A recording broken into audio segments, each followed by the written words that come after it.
is a presentation of the iRacing Esports Network.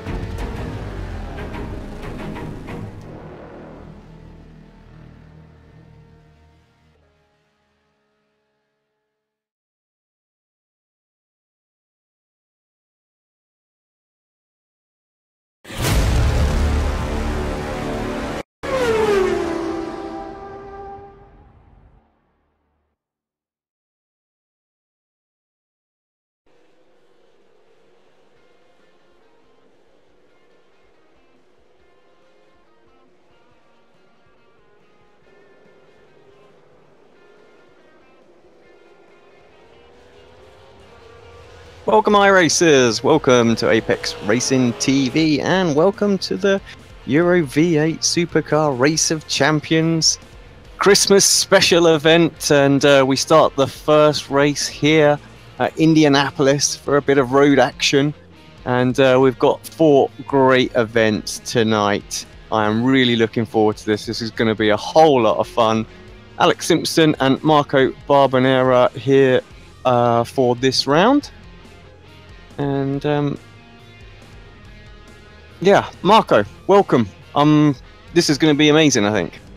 Absolutely, it's going to be great, and we are going to have 4 races in 4 different disciplines. The 4 iRacing disciplines: road racing, then we're going to have dirt oval, oval racing, and then rallycross. So it's going to be a great night of action, and all of these will be done on V8 Supercars. Exactly. So these drivers will have... these cars are a handful on tarmac. I can only imagine what they are going to be on dirt later today. I hope the guys have done some practice, or maybe they haven't. You know, I don't really know. But yeah, I think it's going to be very interesting indeed to see. I'm really looking forward to see how they cope with it. So yeah, I just can't imagine what they're going to be like on the rallycross. But so see them launching over some jumps. I think yeah, it's going to be epic. I mean, the guys have done a lot of practice from what I gathered in the last few days, and I think they are hopefully well prepared for the task at hand. We start, with the easy one. We start with the road course of Indianapolis Motor Speedway, so that is going to be, I think, a nice way to get the drivers acquainted to the situation. But after that, it's straight to the dirt oval at USA Speedway, so there's not a lot of time to, get yourself... And also, yes, they practice a lot, but they will have very few chances of qualifying. Qualifying is very short, 10 minutes, so we'll have to see how this car... I mean, I haven't tried, but I think these cars will be very hard to control, especially on the dirt oval side of things, and also in the rallycross. On the ovals, I think it will be a lot of fun. I don't know if they will have to, lift through the corners. I think they will, because they got a little bit of aero, but we are still talking about 800 horsepower cars and massive power on the rear wheels. So we'll see. As I say, no 4-wheel drive to help them there, but you're right. The ovals are going to be good. The oval at Charlotte, that's going to be fantastic. It always has been. Every time we've been to Charlotte in the V8 Supercar. And we've done it in a few different series now as well. It always makes for some really great racing, so I'm going to really enjoy that one. And yeah, like you say, the dirt with no 4-wheel drive, all that horsepower going through the rear wheels is just going to be pretty epic. Absolutely, and just to give a quick rundown of the evening, because like we said, we have 4 races. We are at Indianapolis right now. Like I said, we are going to USA Speedway for the next race. Like you said, 3rd race, Charlotte on the oval track. And then we'll have a rallycross event at what is now known as ISM Speedway in Phoenix. So, and also, I think this is our very first broadcast with a new build of iRacing. So, and you might have noticed, I think, a little bit of, different lighting, and the cars look prettier, in my opinion. These nice new reflections. Who knows what the organizers will throw us in terms of, time of day and conditions, etc. Look at these very, very nice clouds. Exactly, and we just saw that the sun literally just came out as we were going down and into turn one. Just focusing on Jamie McKnight at the moment, but yeah, it was a bit dull, and there we go, and it's going back in. So you know, it's yeah, it's going to be. It just really does add to it. I don't know what they've set the sort of the speed of the time, how it progresses here in this session. I don't know if they've sort of souped it up a little bit or anything, but yeah, certainly a great job that iRacing have done on that. It really does add to sort of the environmental immersion, that's for sure. I am looking right now at the clock, and it is 8:45 in the morning, and the seconds are going on, you know, normally. So I think it's real time. It's very, very early to be racing at 8:45 in the morning. So hopefully the local residents will not, you know, the people living around the area. It is such a cool feature because you have the not only the time of day, but also the day, the month, the year. And so yeah, racing on a early morning in the United States right now. And look at these beautiful new paints. Of course, this is a Race of Champions Christmas special, so these guys have brought out their A game in terms of paintings, and I think this is the first time for the new champion Johnny Brandon to proudly display the #1 on his car. Yeah, good on Johnny, great season. Unfortunately, I didn't get to see many of the races last year, but yeah, knew that it all went down to the wire, and listening in on the chat and things like that, so yeah, good on him. So I really gone with the Christmas thing. Car looks really, really good. So. Absolutely, yes. Also, I think some of the drivers are still sporting their Memorial Day, their Remembrance Day paintings, especially I think Tony Klusterman's team. And that is also beautiful as well, with a tribute to, you know, the Canadian Air Force. This is Jackson also as well, you see, Merry Christmas, and also Berven, a driver that has not done many races this season, but when he came into the series, he's always been, and look at that, my favorite car of all the field, the ISIA Racing Team livery with some Christmas touches as well. And also I think the sponsor for this round, West End Mazda, is also having a special Christmas themed logo for this event. So I mean, you know, today, Alex, in Italy is officially the beginning of the Christmas season, because today is the day in Italy, it's a national holiday, and it's the day where everyone puts up the Christmas tree. And so it's beautiful, you know, to walk into the living room with the tree all lit up. Right now it's quite dark outside, so it creates all these great effects with the light. And what better you know, time of the year to have the Christmas special, especially, you know, being the official start of Christmas in Italy today. So I'm really in a festive mood. And look at that, Chaz Draycott, also our very own Chaz, with his new team and new livery, and making his debut in the series. So I mean, the ingredients are all there to have a fantastic night of racing.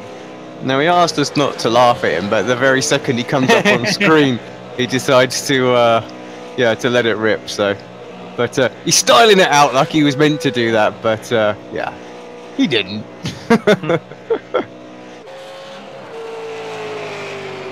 But yeah, how disciplined of you guys to have a national holiday and put your trees up all on the same day. I don't know about anywhere else, but certainly in this country, people have been itching at the bit to put it up in November. So, crazy. I mean, I've noticed in recent years that, you know, Christmas commercials and decorations in the streets are coming earlier and earlier. So mid-November, you already have some, you know, like these big malls, or in the streets you start to see, you know, Christmas lights and decorations. But the day you do the Christmas tree in Italy is the 8th of December. It has always been like this. And you usually take it down on the 6th of January. Another holiday that we celebrate, and you guys, I don't think, do. So it's all very, you know, very Italian to do so, I think. Yeah. Yeah, no, certainly, certainly no. Well, we need that actually. I reckon a couple more national holidays wouldn't go amiss. Certainly in this country, I think everybody would agree. Right, qualifying is coming to an end. Obviously, Brandon does have a provisional pole at the moment. We are looking at Foggy. Unfortunately, I'm not seeing any purple sectors in this lap, so it's probably not going to knock Brandon off of the top spot. Will he complete it, or will he decide to go in the pits? Looks like he is going to complete it. And Dominique as well, looking like he's going to finish his lap. Will he improve? See what Foggy gets. Looks like a massive, well, yeah. Looks like 3 laps. I don't know what that was all about. 127.6. And Dominique comes across. No real improvement there either. Who else have we got out there? A couple of drivers right at the depth. And good last sectors, but no one's really improving, Marco. No, this seems to be the final standings for qualification, as the clock, of course, has run out. And we are waiting just for the drivers on their fast lap to complete, like I said, their fast lap, and then we will be ready to give you the starting grid for this race.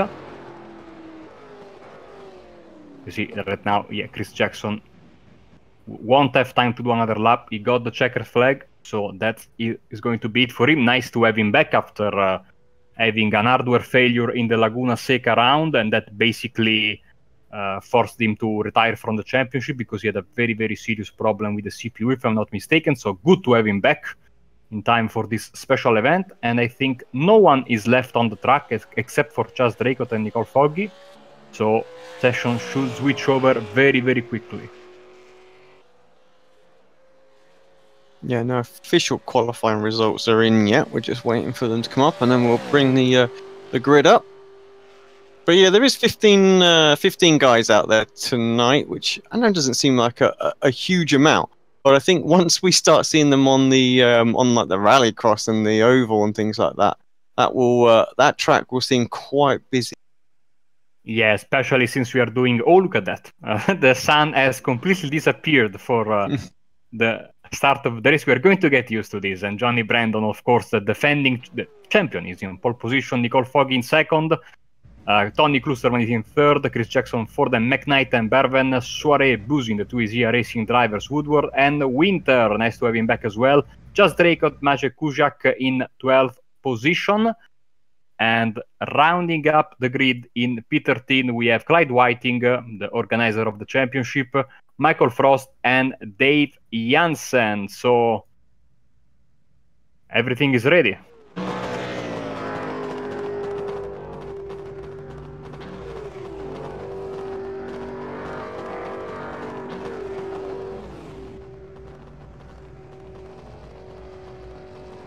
Looks like the sun might be creeping out of the far end of the circuit. As, from that shot anyway, but yeah, it's going to be interesting.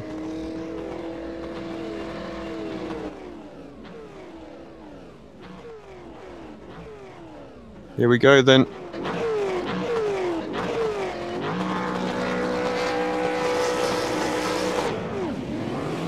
First race of the night then, Euro V8 Race of Champions is away, and it's a sluggish start from Foggy. He's going to drop back all the way to 4th place, but Brandon absolutely launched it. Klusterman up into 2nd place. Jackson is these. Merry Christmas! He sends a Christmas present right to Tony in the turn 1, and somehow Tony manages to hold on to it. But yeah, Jackson down into 11th place. Yeah, also Soiree, I think, had a problem, dropped down to, and McKnight also, I think, is out for a ride into the gravel there. And very, very slow to get back on track. Very, very, very, very slow. I'm surprised. So Brandon Klusterman, Foggy, too bad for Jackson. I don't think he has too much damage, even though he's dead last right now, so maybe he has damage. And Brandon already looking to get a little bit of a gap over Klusterman. Yeah, Foggy obviously back up to 3rd, so it worked kind of out okay in the end. Just a 1-place loss, so got to go after Tony. Of course, he didn't get the honours in the Series Championship, but he'll want to beat his teammate, that's for sure, going into Race of Champions. But yeah, Brandon with a little wiggle as he joins the oval section. Can happen. A lot of horsepower going through there. Oh, Tony into the barrier there, coming out of the final corner.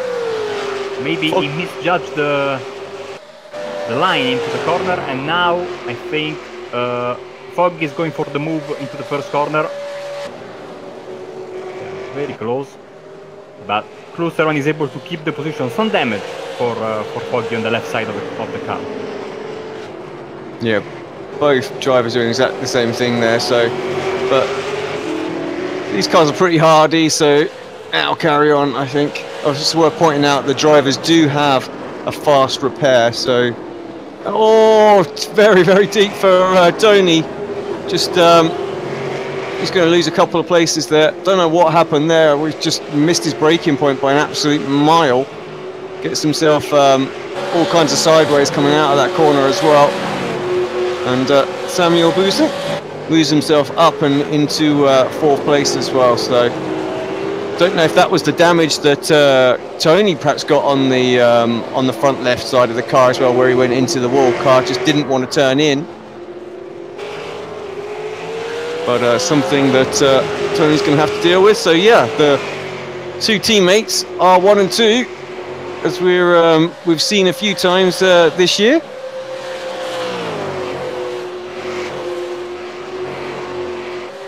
You know, I think that Tony had a much bigger hit than Foggy into the wall. Foggy just brushed the wall, but Tony went straight into the barriers there on the left, and he might have had some damage to the front left suspension of his car. Maybe he's having problems, you know, keeping the car straight, and that's what lost him there a lot of time into the... I mean, I absolutely hate this sequence of corners as a driver, because it's so easy to drift wide, and there are not many reference points because this is a very flat track. Just jump on board with Klaus Winter, and he's behind Janssen at the moment, and both of these drivers actually are catching up to sort of 6th and 7th, so McKnight just ahead of them. They're having a battle side by side. McKnight doing a bit of a cutback as we see it from on board Winter, and they're still going at it. McKnight going to try and go around the outside. McKnight is going very slow.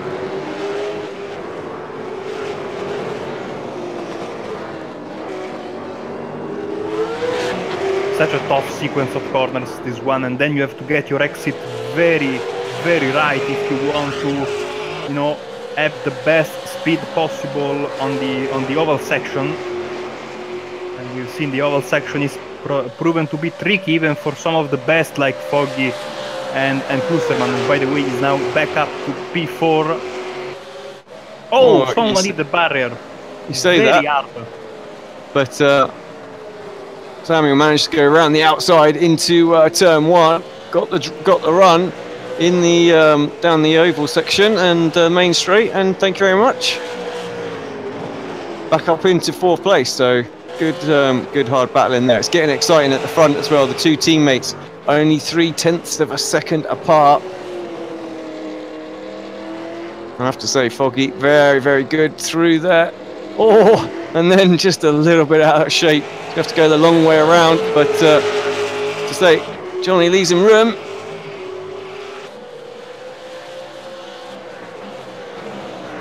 Down the inside then to complete the move. So that damage, like you say, it looks pretty bad, but it's not. Still side by side. Move's not quite complete, and as they switch back into the second part of the chicane there, move is complete, but Brandon's going to get a much better run here, and I dare say we're going to see a good little draft race down this straight.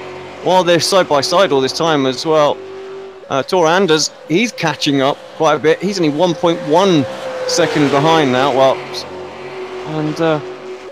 Yeah, one more corner side by side, and he's going to be on them as well. Although he's just losing a whole massive load of time behind, so I don't know if that's another driver gone into the wall. Once again, Brandon up the inside.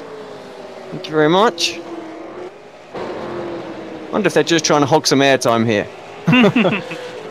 I mean, they've been in the front of the pack for most of last season, and battling it out for the title. As you see now, Klusterman once again trying to get a move on Busin. He gets the move, they touch.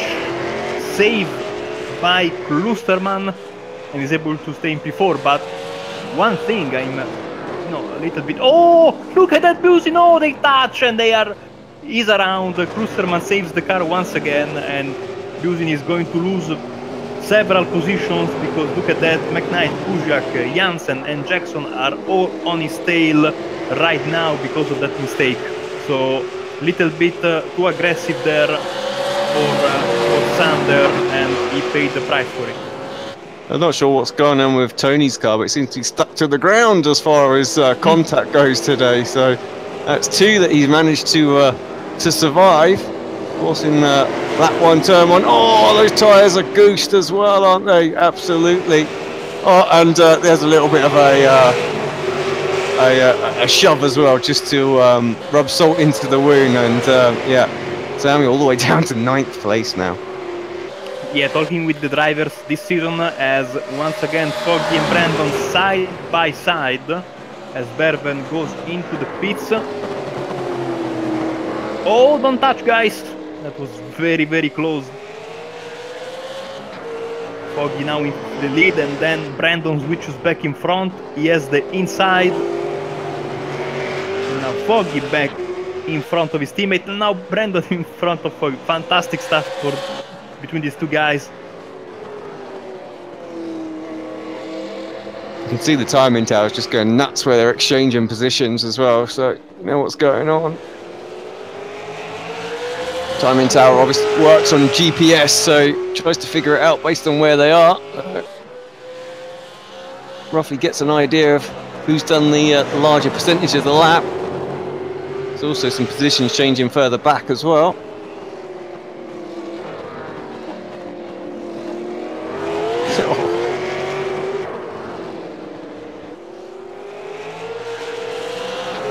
Great racing, great respect between the two of them, giving each other the room.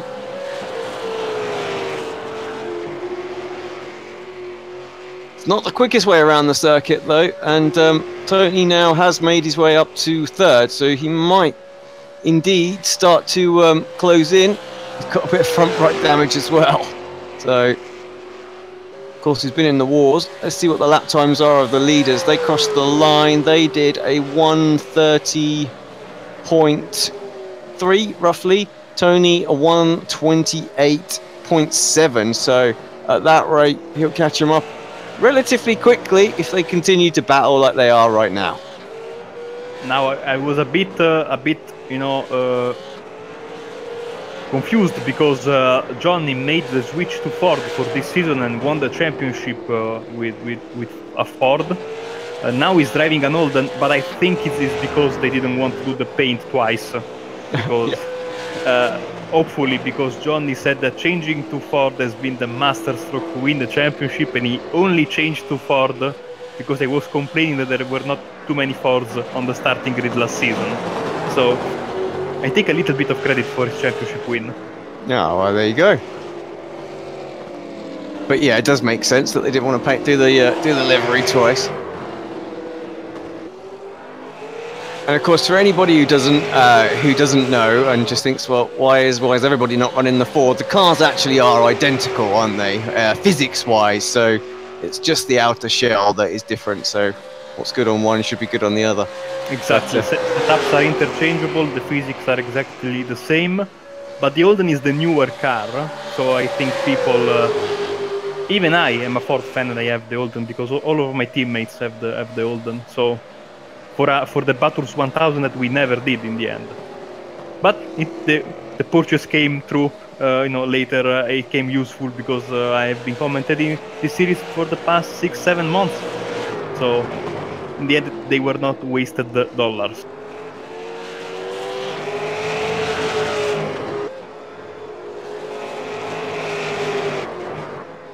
These two guys are still battling it out, and just as I say that the minimap shows you quite clearly that red dot with the number 3, that is Tony Klusterman closing and closing and closing the gap. I'm sure that Foggy and Brennan are having a laugh between themselves in their Discord for this great battle that they are having.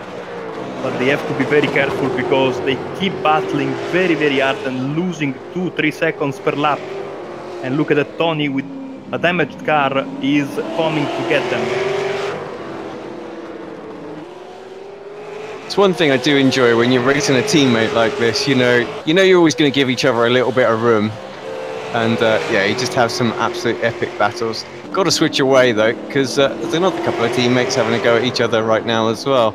So Dominique and Samuel, they're not too far behind Dave Jansen. So of course, Sam trying to get himself back up after what was that shocking lap.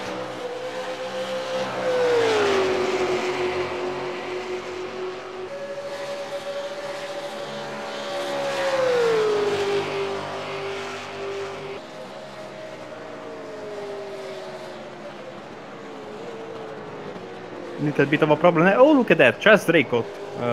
Little bit, you know, behind the rest of the pack. I think he also had, you know, he had to do a pit stop to repair some damage he might have got in the first lap. We didn't catch a glimpse of that, but he himself and Frost went to do the pits at the end of the first lap, and now they are running together. That is a fantastic livery, by the way, by Michael Frost. The Grinch. Yes. See, now, I would have thought he'd have had like, what's the Santa Claus film where it's like Jack Frost or something like that. I'd have thought he'd have had that on there just to work with the name. Come on, the Grinch. Jack Frost should have been the character you chose. Oh, I don't know.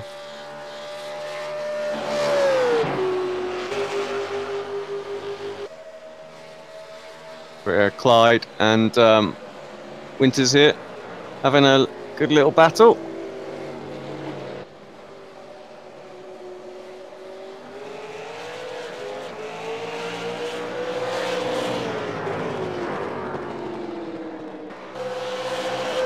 And back here to the battle between the two Isia Racing guys. Oh, look at that, Jackson and McKnight, with Jackson making a great comeback up to P4. Remember, he had a problem in the very, very first car. Well, problem. He went for a...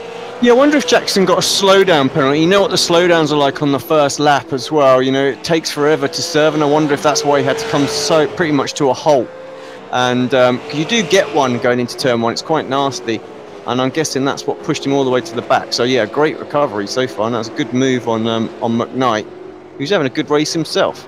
Yes, when Chris hit Tony, I think his car was sent to the right, and that's basically the no-go area on the inside of turn one. So I'm absolutely sure he got a very, very big slowdown at the beginning of the race. We know iRacing is very, very punishing in that sense.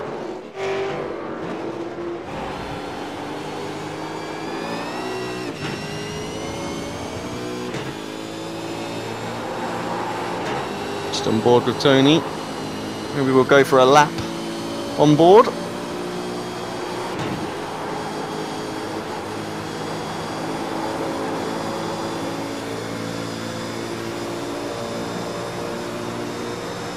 Also, we can take a glimpse at the new crowd, which looks fantastic, by the way. Even though they are sitting all around the oval for whatever reason, I think. Well, we said that he would catch him up. He has done, but yeah, I do agree. The crowd does look great. 3D crowd now that we don't have to, see him from the side-on angle. Oh! Ooh!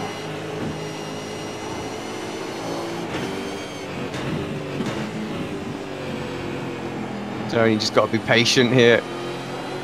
These guys are going to have a bit of fun, but yeah, he's going to gate crash the party now. Oh, look at that. Stomping on the gas is Tony. Car goes a bit sideways, but he caught them. There is no two ways around it. We're going to have a fantastic battle. We got 4 minutes left into this first race. 20 minutes is going to be the time. I think all timed events except for the, of course, the rallycross races, because I think we're going to have a hit format for that race. All of a sudden, they're not battling quite as hard as they were, are they? Up front. Just one lap a bit more sensible. Oh, nearly into the wall again for Foggy. So trouble, you can't see an awful lot when you're behind your teammate. Just pops out. That's more to spot the braking point than anything, I think. Or maybe it's not. Tony coming in. Wants to muscle in. Up the inside, does he go? No, he doesn't. Stays with it.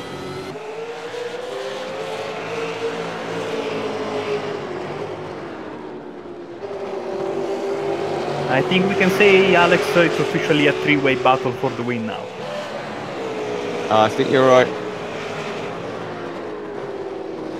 What I will say is I think they've had their fun and they're going to just be a little bit more sensible these next few laps. They've probably had 5 laps where they were side by side and they've been single file for a little bit now.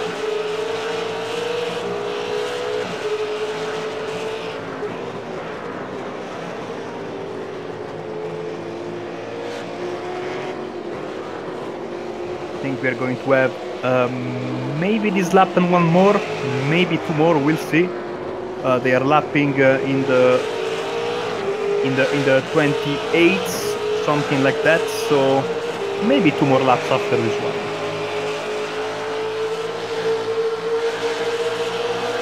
And all of a sudden, these 2 guys are not battling, and Tony isn't able to close the gap as quickly as he was doing before. Yeah, no, he's dropped back, isn't he? 0.7 of a second behind Foggy.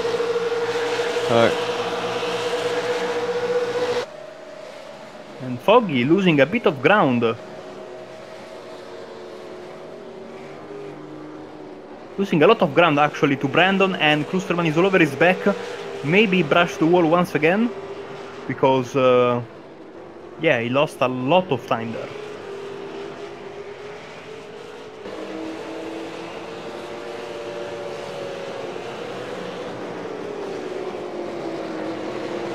Oh, Tony done exactly what he did earlier on. Locked up going into that long left-hander. Any chance he has now has just gone out the window, unfortunately. Little battle here. This is for 10th place. Anthony Woodward having a little look, but can't get anything done.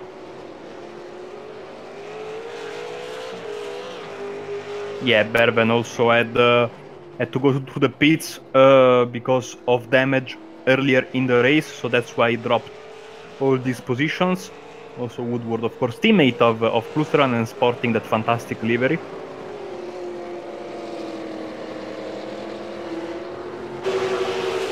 Frost and Winter side by side. Frost through, so not sure what's gone on for Klaus. He dropped back quite a bit. He was about 10 seconds up the road a minute ago. We've got 30 seconds left, so this will be the final lap of the race. Oh, Klusterman coming through as well. He's now got his teammate for a little bit of company as well, as Jackson has closed up.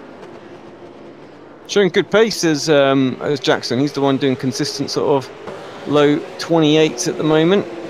That said, Johnny Brandon, that last lap, very impressive lap time, 1:27.98. So once he sort of nailed it, making sure that he wanted to stay in the lead, really did turn it on, showed why he was champion. Of course, this is race 1 of 4 tonight.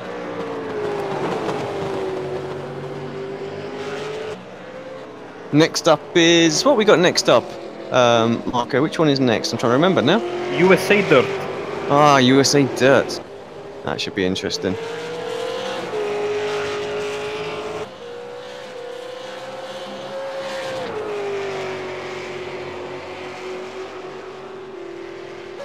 Right, here we go then, final lap, final corner for Johnny Brandon. He's got 0.9 of a second advantage, although he is braking. I think he's going to let his teammate have this, or just make it close. No, just make it close. For a second, he's not that generous. Yeah, I thought for a second they were pulling a Ferrari 2002, I think. When was that day? Or 2004, they came together to the start-finish line, and Barrichello overtook Schumacher. That was the closest finish in Formula 1 history, if I'm not mistaken. A lot of close finishes actually, because Janssen very close to Cusack there, and McKnight got quite close to Jackson and Klusterman in the end as well. So, all interesting. We're just waiting for a few drivers to. Oh, look at Chess Dracot's car, looking very, very second end with a new livery. Oh God, yeah. I'm not laughing, Chaz, I promise. We're just waiting for Clyde to finish. There he comes as well.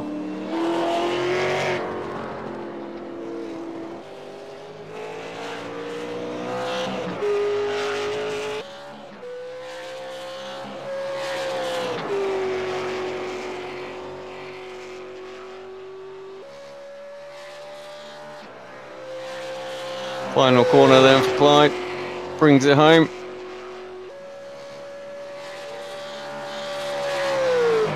And that is that. Marco, done and dusted. Yes, 1 down and 3 more to go for this Race of Champions Christmas special of the Euro V8 Supercar Championship.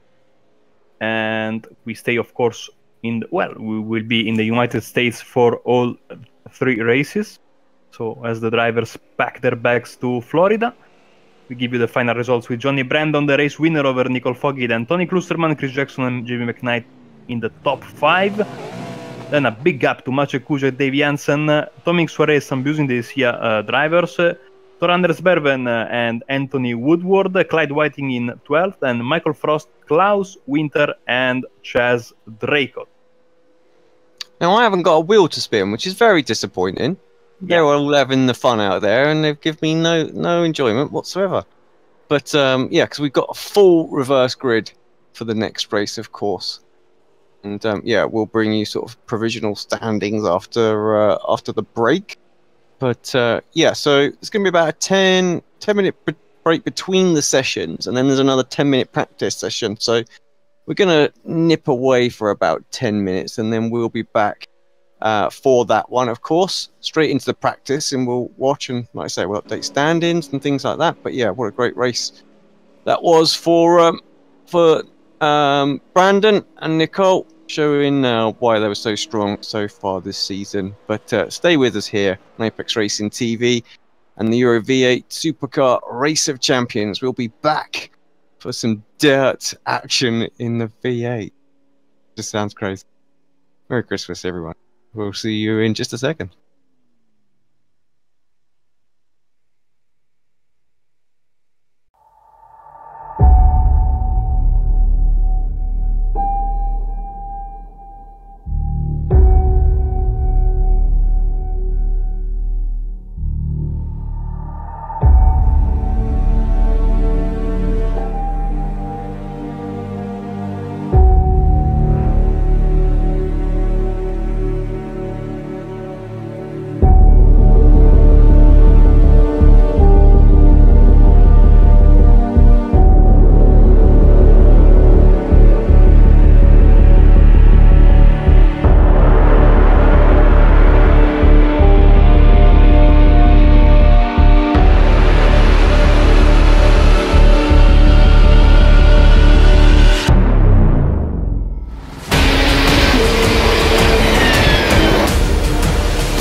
chair of the Indianapolis Motor Speedway.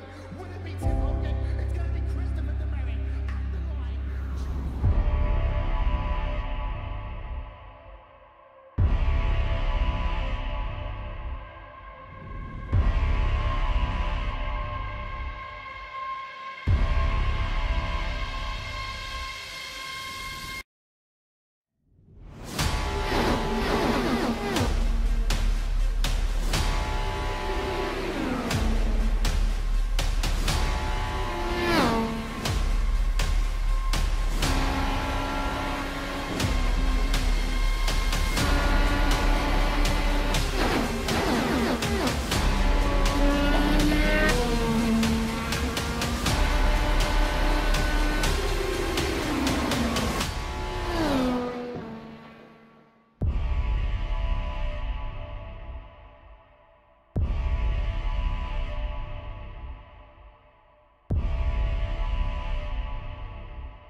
Welcome back to Apex Racing UK, and welcome to a very, very dirty circuit here, and it is USA International Speedway. I haven't unfortunately got the mini-map to show on this one, which is a bit of a shame.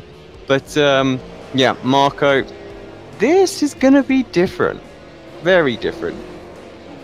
Yes, you are right, and it's very early in the morning, 6:45. You can see the cars are having their headlights on, and also on the track the headlights are on as well. And yes, dirt oval on a very, very short track, and as you can see, the drivers are already enjoying some bumping and banging into each other. I have to say once again, yeah,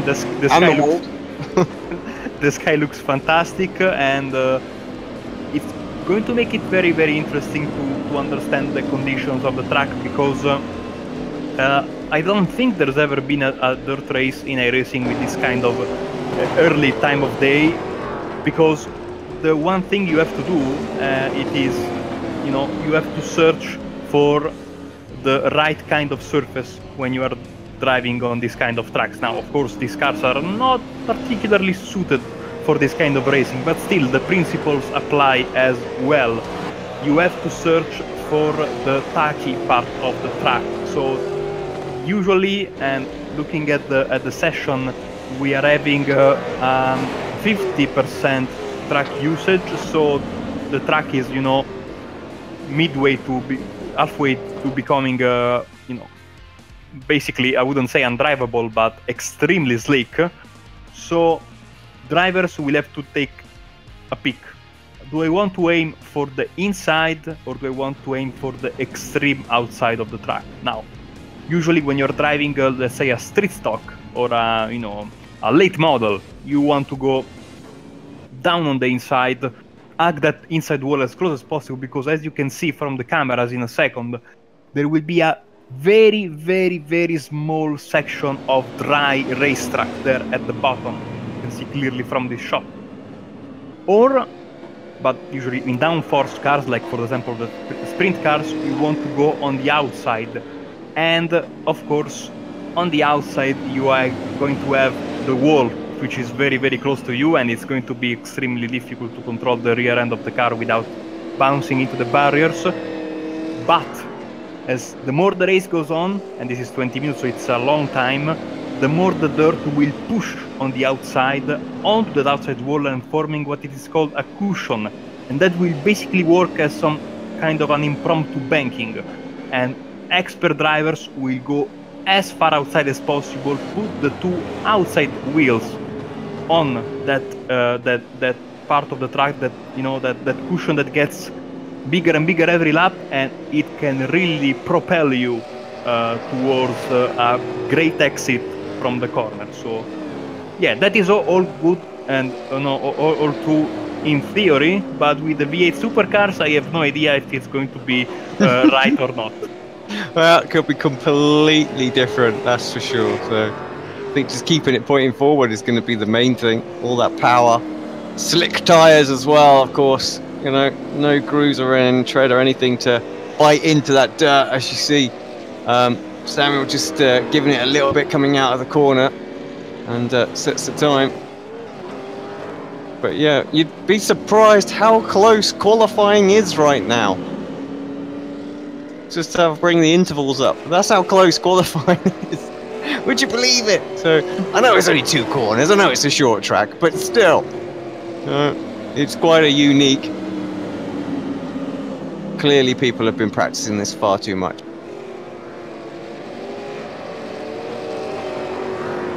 Oh, as we just get a little bit out of shape there for Anders. Oh, who was that was loving it sideways? Oh, Foggy just giving it some as well. You notice that we have, like they said in the release notes, all of a sudden the lights went off on the cars and, you know, on the lights, the stadium lights outside of the racetrack. So this means that the sun is coming up, like I said, very early in the morning. and this provides for a magic atmosphere. I always say when I went to the 24 hours of Spa in 2016, my favorite moments were when the sun was going down, and then on Sunday morning when the sun was going up. There was really a magic atmosphere, and they did a great job once again. Look at that, Tony, 0.003 behind the pole sitter.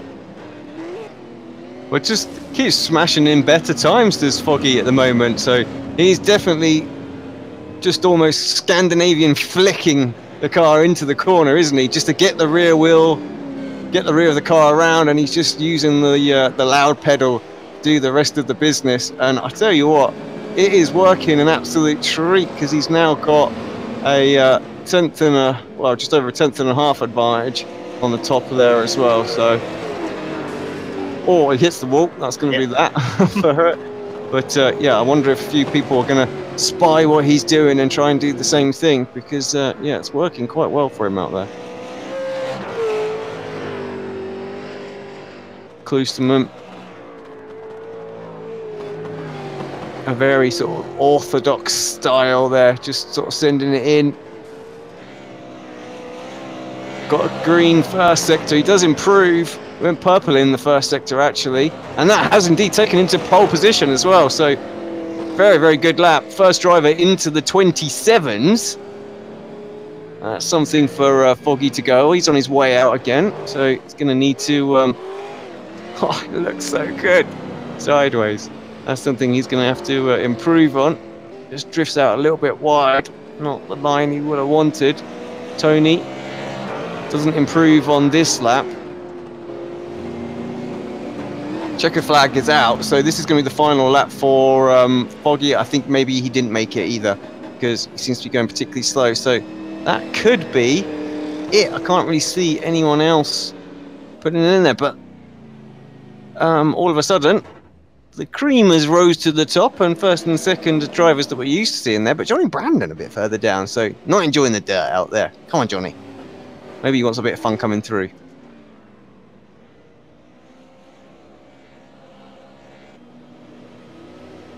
Just waiting for the final few to come across the line. Seem to have lost someone during the break as well. Only 14, unfortunately.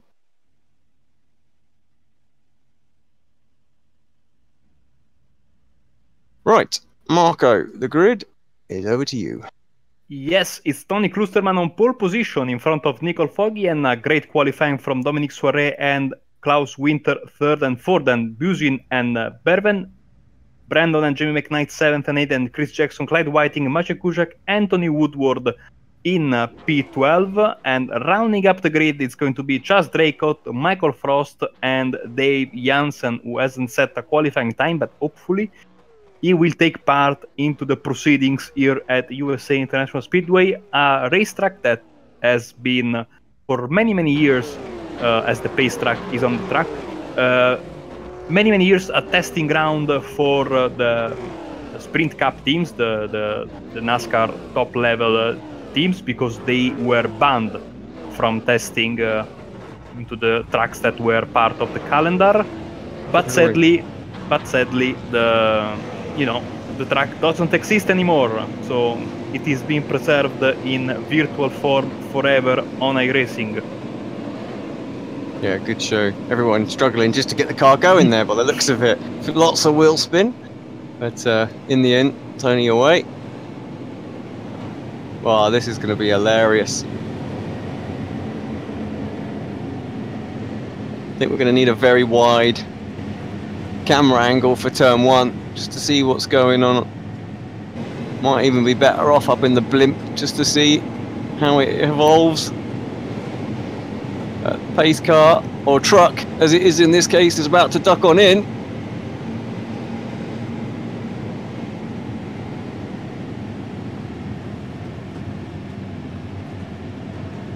Americans not unused to seeing big V8s going around these circuits, but nothing like this, that's for sure.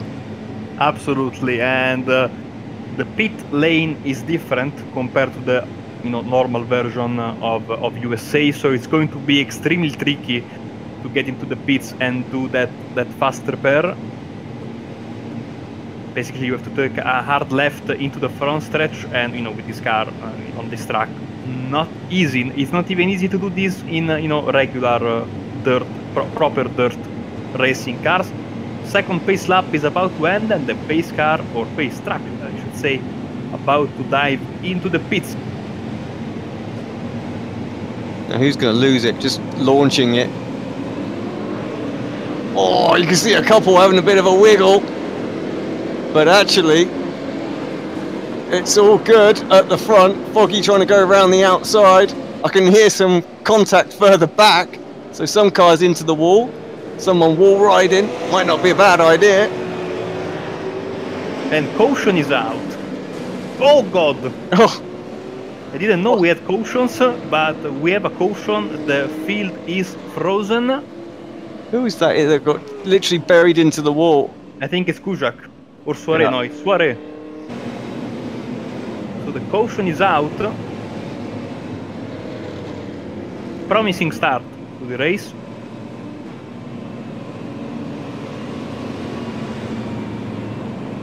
Well, now that can be the problem with short track oval racing, and yeah, that's even if this was road. Throw in the fact that we're on the dirt. Fully expect to see that. Now we'll see how good this car is on the dirt. You see, if it can even keep up the pace car. Since he might be a little bit busy, Klaus Winter up in second place. He gained 2 spots off the start. Torand there up 3. Foggy actually lost 2.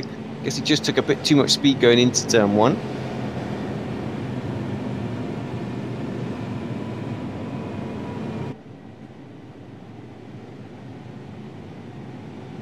Who's been into the pits? Just Suarez been into the pits. Everybody else is still out there. On down some of these liveries. Oh, that's Brandon, I think, with missing rear wing. He obviously wants to get the rear end kicked out a little bit more. Jamie McKnight missing a front end as well. So all this that we missed on the first lap, look.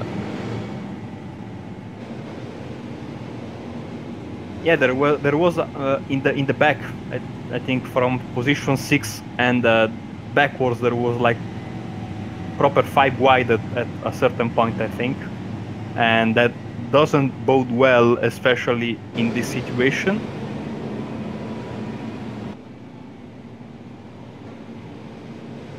So I think it's going to be a double file restart then.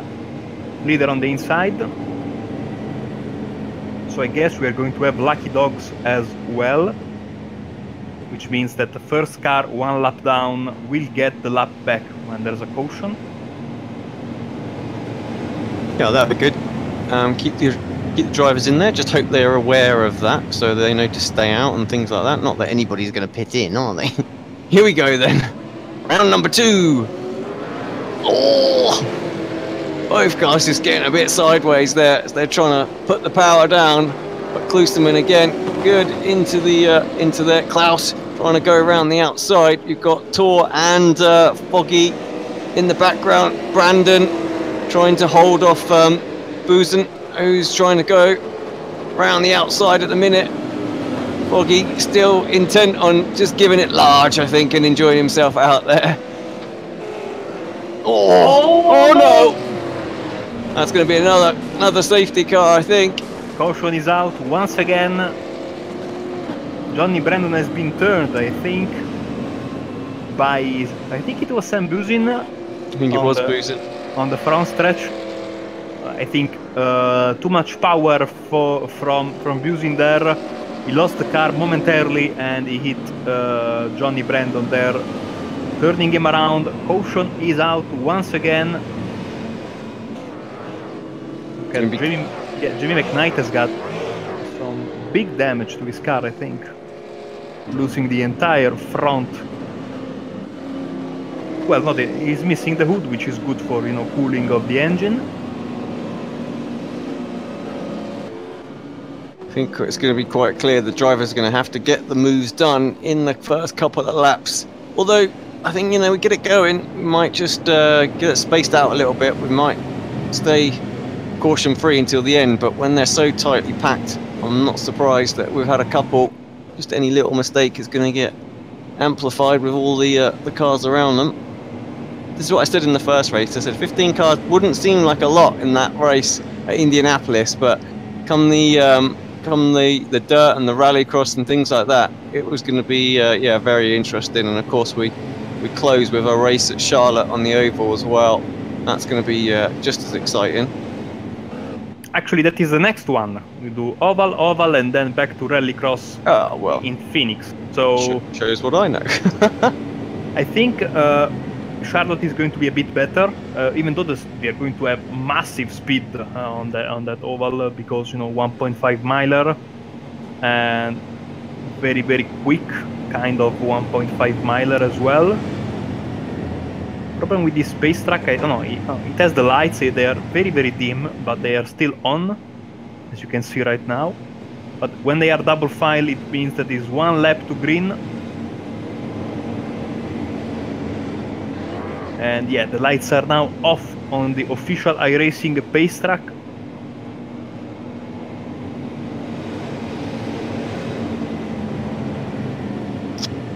I think that is the Winter trying to get as close as possible to Klusterman. Like you said, these drivers will want to get moved on as quickly as possible as Tony disappears for a second, because the caution can come out at any moment and there is no overtime on iRacing. If the caution comes out and the time is expiring, race is over, unless iRacing decides. Sometimes I saw it happen, like you get 1 extra attempt at a green flag. There we go, green flag is out. Oh, again, just drivers struggling just a little bit. Much better launch for Foggy this time, and he does complete that move around the outside of Winters. Jackson having a little look as well. Winters gets a good run off the corner. Boosterman away. Sort of there as well.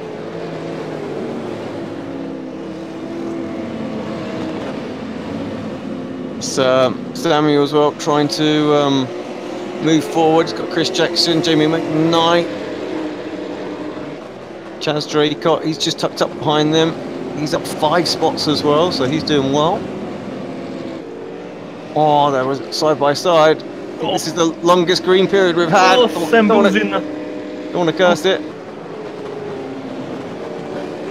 Sometimes it works this way in these races. Even when you are doing proper dirt oval racing or oval racing with proper cars, you do a lot of cautions in the beginning and very few cautions in the end. And this is exactly the opposite of what happens in real life. Not too many cautions in the beginning and a lot of cautions towards the end. Brandon's into the pit, so he's going to use his fast repair. Not sure why he's jumped in. Tony starting to extend his lead. Winters back into 3rd place. He's looking pretty comfortable out there, I have to say. Back past Foggy.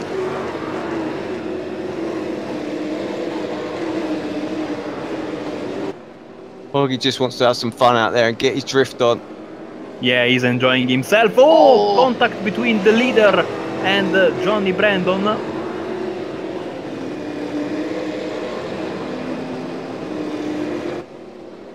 Yeah, in the end, the quickest way seems to be nice, calm and steady. If you ever thought you needed car control as it was, even on the road with these cars, this is just a whole another level. Klaus really starting to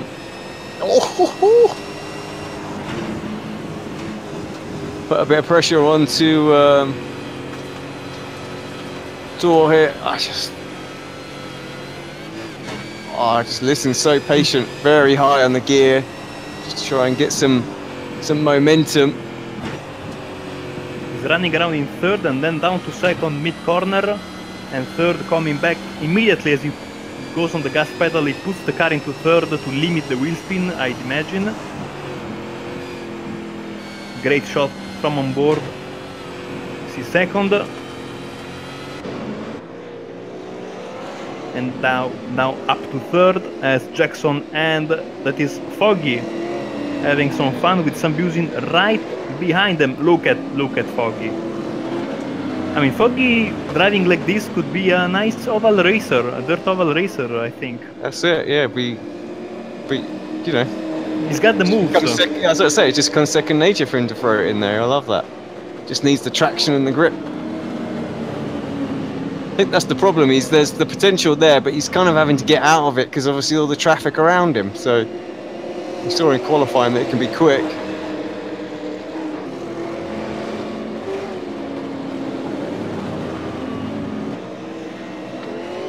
Still, this battle for second place is on, half a second between them. Tony nearly, he just clears the second.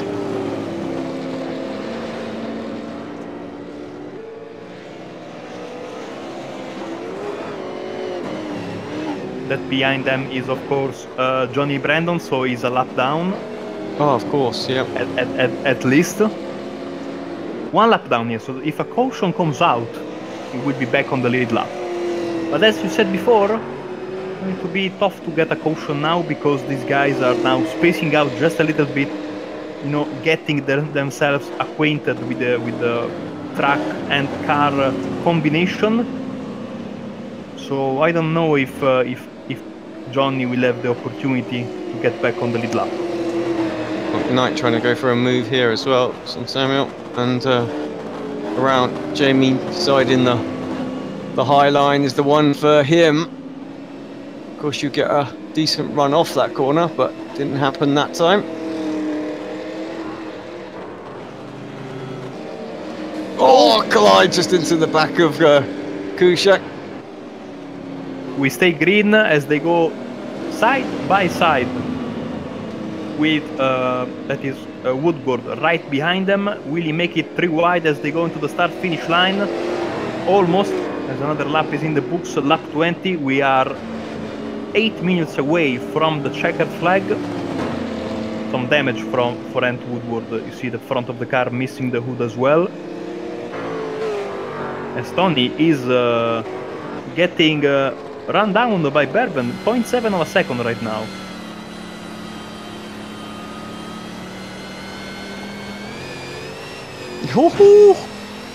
That's a bit lively. 4th gear.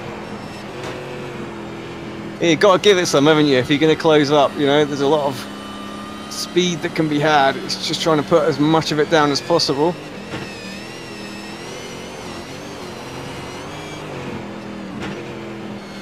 And Braven, he doesn't care, does he? Yeah, he's absolutely giving it everything.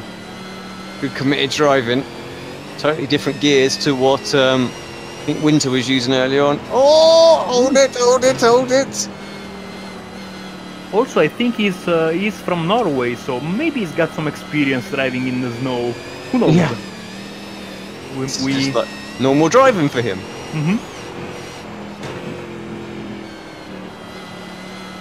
Close to him a bit quicker that lap, ever so slightly. Winters drops back a little bit further on. McKnight and Foggy are having a little battle as well. They're side by side. I see that one. Foggy still drifting out there and enjoying himself. We have a caution. Oh, I can see Jazz Draycott, I think, maybe involved in something. Let's have a look. Maybe just brought it to... Oh, yep, there it is.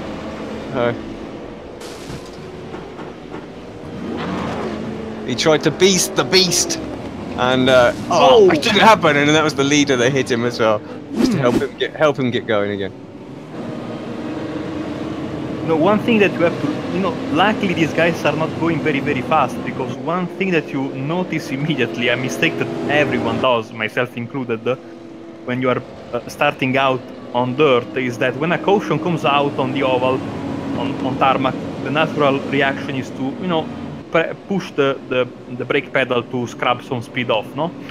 But if you press the brake pedal during a caution here to slow down, you are going to go around sideways or into the wall. You have to be very, very careful. And little bit of damage for Tony there. Yeah, let's hope that's not going to cause any overheating or anything like that, because, you know, it can happen, and I have seen engines blow up and things like that in the past, so should be okay. You know, especially since they are running with, you know, second, third gear, very high RPMs. so the engines are put into a considerable amount of stress, I'd imagine.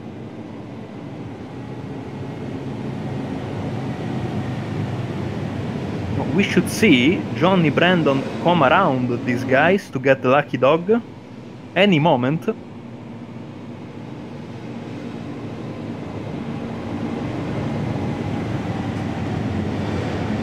Or maybe not. No, I think he still needs to be at the front of the pack, doesn't he? That's the thing. No. Lucky dog. I mean, that is the wave around. When you are in front of the leader, caution comes out, you get the lap back. Oh, okay. Yeah.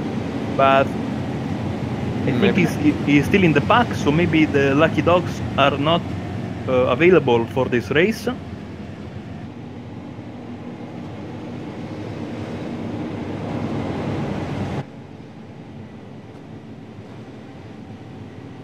As I think this is going to be a rush for the finish, Alex, because less than 5 minutes left until the 20-minute time limit for this second race of the evening. Yeah, cautions breed cautions, don't they? So let's see exactly what happens here as we're green again. Tony wasting no time getting back up to speed straight there. Foggy and Whiting side by side in the background. And I think that's Brandon as well, trying to work his way through the pack. But Jackson moving himself up and into third place as well. So good restart from Jackson. Gets past Klaus.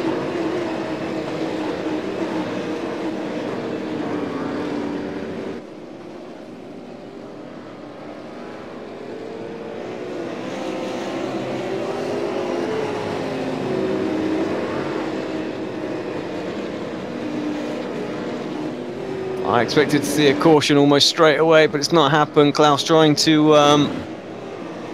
go back around the outside of Jackson here. And McKnight's trying to get involved too. McKnight and Boozant, they're side by side, just behind them, and Samuel goes through. McKnight back up the inside though, he's going to get the run out the corner. Who can get the power down the best? Oh, it's close at the front as well.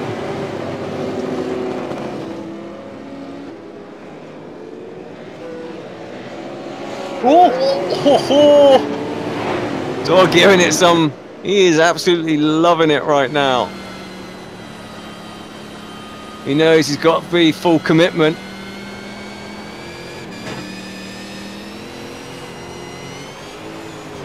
Calmed it down just a little bit from what we saw earlier on. Perhaps a little scare for him.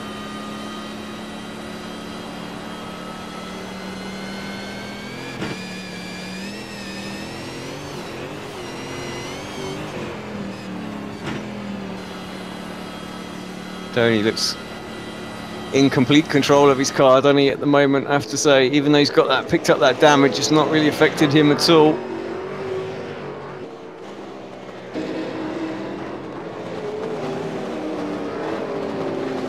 Samuel having a little look on the back of McKnight. Oh, sideways on the exit. You can just see, actually, as soon as they get sideways, that's it. Just the momentum is just gone. You know, exactly. They just really struggle.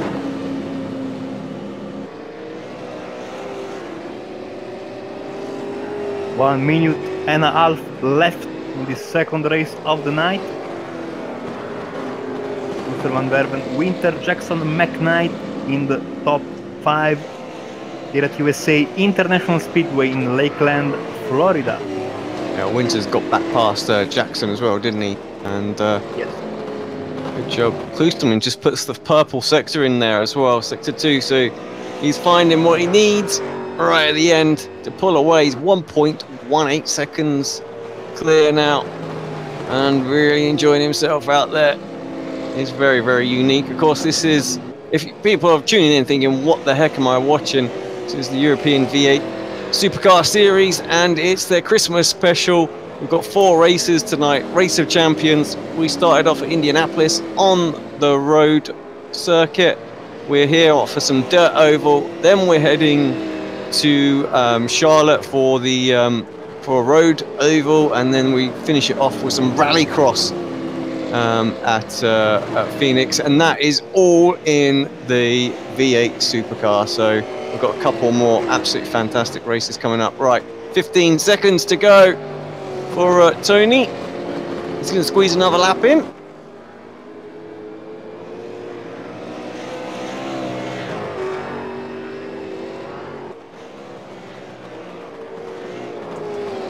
Final corner.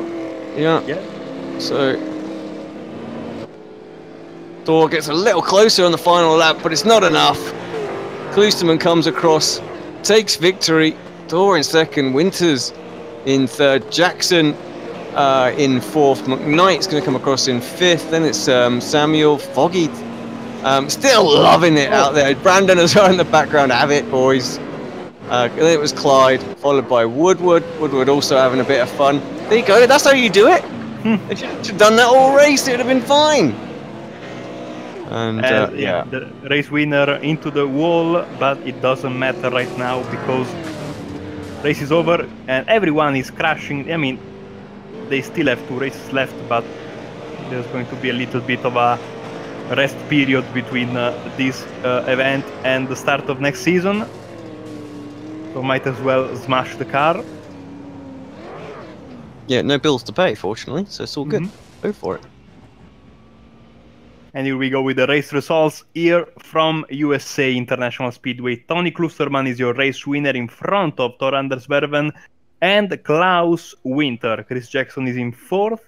Jay McKnight, Sam Busin and Nicole Foggy, then Whiting, Woodward and Kujak rounding up the top 10. Then Michael Frost, Johnny Brandon, Chaz Draycott, Dominic Soiree, and not taking the start, it is Dave Jansen in P15.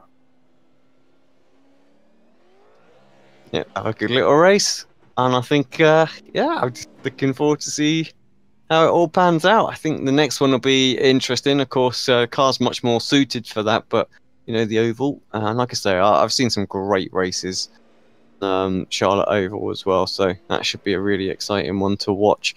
Should have some point standings and how we progress as far as the Race of Champions goes. I think Tony will be sitting on the top position based on the fact that he's had a first and a third, and you've got Johnny Brandon all the way down in 12th on that one, Foggy in 7th, so they're going to have a little bit of work to do in the next race to make sure they get up to Tony. Can Tony pinch the honours on the in the final race of the season? That's for sure. So, but stay with us here on Apex Racing TV. We'll be back in about 10 minutes time while we just get set up on the next session.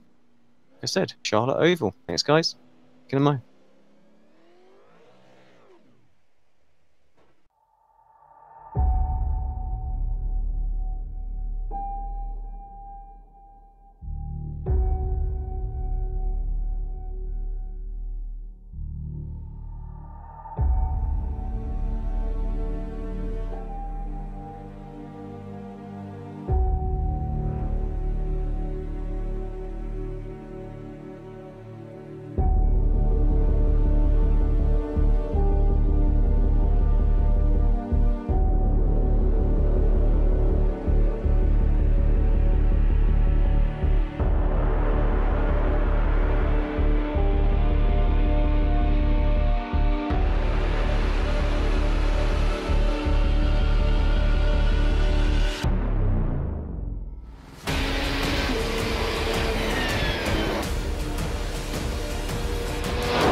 chair of the Indianapolis Motor Speedway. Would it be Tim Hogan? It's going to be Christopher DeMary at the line.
chair of the Indianapolis Motor Speedway.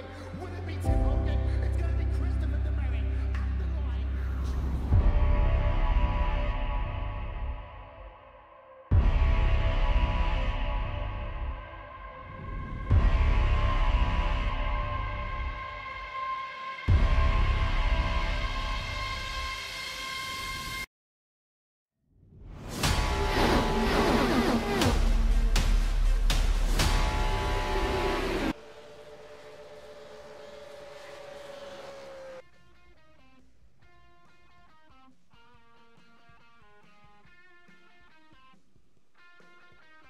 Welcome back to Apex Racing TV, and welcome back to the V8, the Euro V8 Supercar Series and their Race of Champions Winter Special. And yeah, what can we say? We've had two fantastic races so far, totally different from one another, and we're going to have a third one, Marco, that's yep, just equally as different as well. So this time we're of course Charlotte Circuit, and it's the Oval. And yeah, we've got a night race as well. It's not. Is it night? Is it going into night, or is it dusk? Yeah, I mean it's I think sun has just gone down, so I think that would be dusk. I think. You know, we are at Charlotte Motor Speedway, one of the classic tracks in oval racing in North America. The prototypical 1.5 miler that sadly has been, you know, then abused because almost all of the new tracks have copied its format, but this was one of the first.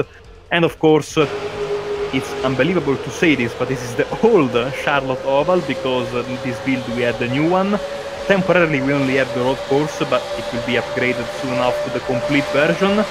So one of the last times we will be able to race with these, you know, iconic yellow walls all around the track.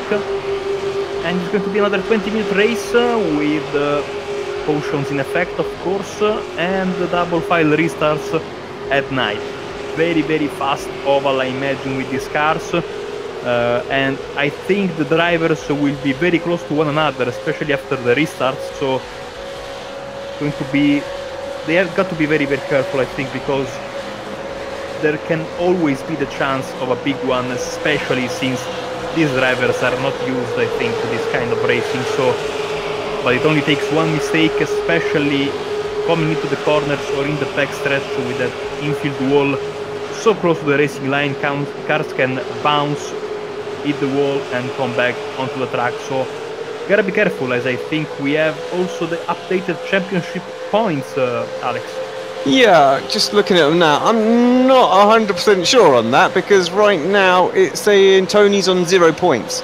I don't know if he's had some deductions or something out like that that might have caused that, but yeah, I think they might be slightly out, because on my calculations he should be leading. But we'll see. Hopefully they'll tweak that for the yeah, for the next one. We'll see. There's definitely deduction points going on there as well, isn't there? Because if you look at Foggy, he's on minus 10 points. So I don't know if that's an incident-related one. That might be, yeah, there might be us not knowing the full complete standing. So let's take that as gospel right now. And it's Kushek that's leading the way from Tor and Michael Frost. So, oh, actually, it's a group all in second place there on 10 points. So, yeah. Let's see how that pans out. Ready for the final round. Might make a bit more sense to us. I think we might be a little bit in the dark on the points there. So, yeah, apologies. If any of the drivers watching in the chat could sort of let us know exactly how that's working. And, yeah, we can go from there.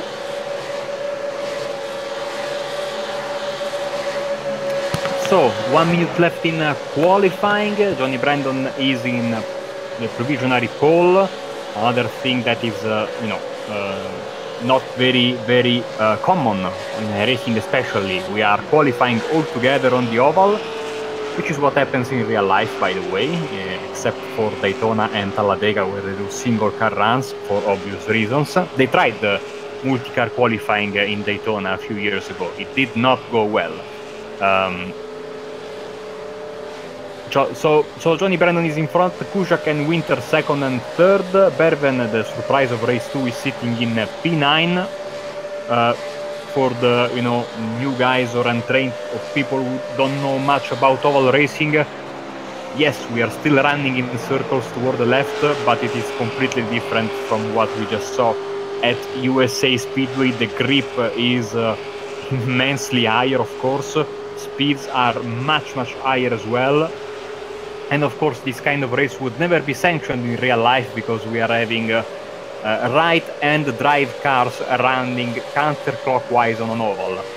Because I don't know if you know this, but when usually I know that they had a track in Australia for an oval track, basically, and when American series were running there, they ran counterclockwise, and when Australian series ran there, they ran clockwise, of course, because you don't want to hit with the driver's side on the outside wall, which makes complete sense, of course. Got far too much knowledge tucked away in that little brain of yours, haven't you, Marco? Full of these informational facts. I know, my first broadcast with Apex was in March, and it's December, and for the first time I can do some oval stuff. So I'm getting all my stuff on air while I can. Right, qualifying is done. We have a grid, and I'll let you take us through it. Yeah, Johnny Brandon is in pole position in front of Klaus Winter, 0.059 of a second, and Maciej Kuziak and Nicole Foggy. Woodward and Jackson 5th and 6th, then Thor Anders Berven and Dominic Suarez 7th and 8th. Charles Draycott is in 9th with Sam Busin right besides him. Then Clyde Whiting, Jamie McKnight round up the top 12. And then we have also Tony Klusterman, Michael Frost, and Dave Jansen.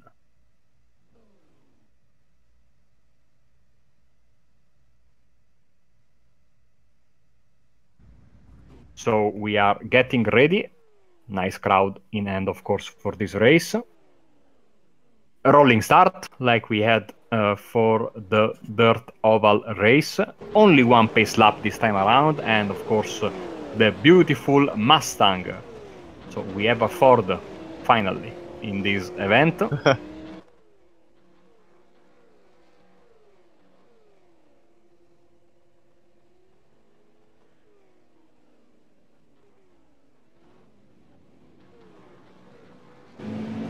And here we go, the cars are rolling and we are getting ready to get this third race of the night underway.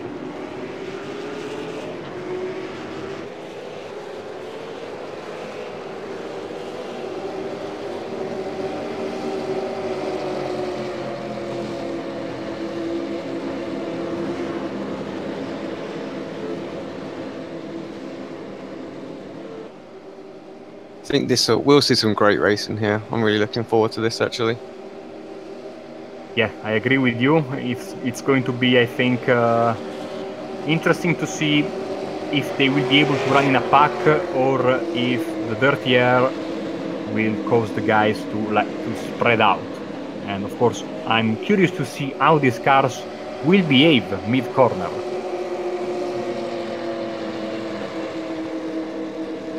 Yeah, I'm trying to remember the previous one we did. I'm sure we had some too wide, so action, which is what we want to see. So fingers crossed on that.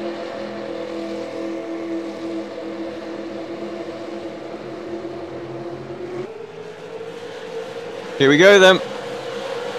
Brandon away. Lights it up and we're green here at Charlotte. Good start, everybody away nicely, no issues. Couple of too wide, someone down below the apron in the mid pack there can just upset the balance of the car, and it looks like Foggy's got the run on Kushak. Not able to get the move. Of course, 4 very different disciplines, but does get the line coming off of turn 4. We'll have the inside now for turns 1 and 2. Try and complete this move. Woodward also got a good run. I'm looking at I think that was Clyde Whiting as well. Looked like he was particularly strong. He's tucked up behind Tor and Chaz Draycott right now. Chaz having a little bit of a better run. Up high. Oh, they get close as they're 3 wide coming through the middle of turn 2. Winters, we missed Winters, took the lead.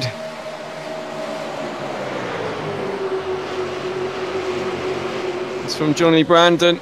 Brandon going to try and fight back. Kloosterman all the way down in 13th. I don't know why, I expected him to be right up there, did I, for Tony?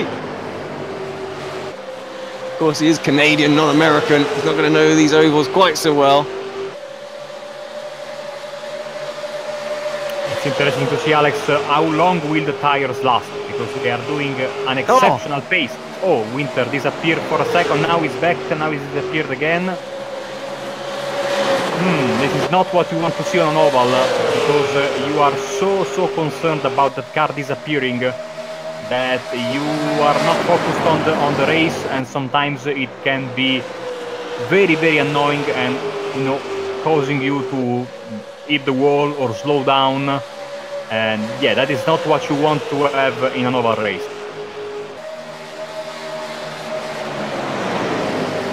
No, not at all. When he's up top, everybody steams through. I think perhaps he realised as well that what was just going on out there. Actually, all coming through now as well. Woodward having a little look and up the inside. Chris Jackson will be the next one, as Jackson has to check out just a moment. Save running into the back of Woodward. Woodward just middle of the corner, just really had to get off it. Oh, I think that's further back. Oh, it's Kloosterman. I think they might have been involved in this. You can just bring up the replay. Oh, he's going to be innocent victim. Bang! Heavy hit. Of course, they have got fast repair, so... Yeah, but Tony lost the engine, so he will have to go to the pits, and he will surely go 1 or more laps down.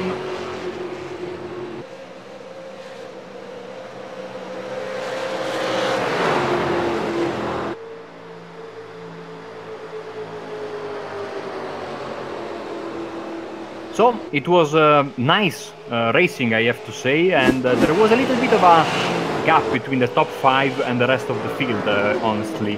I don't know if that was due to, you know, the guys behind fighting a little bit and maybe saving their tires, but the top 5 guys were really starting to check out on the rest of the field. Now, of course, this caution brings everyone back to a level playing field, and yeah, Tony is now in the pits, so I think his chances of winning are over, because yeah, he's going to lose this lap and maybe also the next one. But, you know, with some cautions, if he's the only guy 1 lap down, some guys are pitting. So yeah, Winter's in. See, I think this strategy decision. I was about to say, I think this might be a good little call, because, you know, road guys, we just don't really appreciate the what the difference the tyres can make on the oval. And you know, Klaus coming in, and he'll go out there for a set of boots, and it could be as much as 2 or 3 tenths of a second, you know, that he could gain for the whole next run, you know, because the tyres are just that much cooler. Just it's huge on oval, so maybe a couple of them have been caught wanting there. It's a small pack that he's going to have to come through as well, so totally achievable. We'll see. Yes, there are not many cars to pass, so pitting is not a big disadvantage, I think, and I probably would have done the same, even though I have no idea how long the tires will last. But, you know, several guys went in, so maybe they think the tires were starting to go off, and it would have been the better choice to go in. So we'll have to keep an eye on these guys, because we could have a real interesting race, maybe even with some tactics, and it's going to be, I think, a perfect race before the chaos and you know, pedal to the metal action of rallycross that we are going to have in race 4. As I think, yeah, that was going to be crazy, and just want to see the V8 supercar flying through the air. That's all I want to see. cars are starting to line up in double file, I think. Yes, so that means that we are getting ready to restart. This car will peel off at the end of this lap and we will go back racing.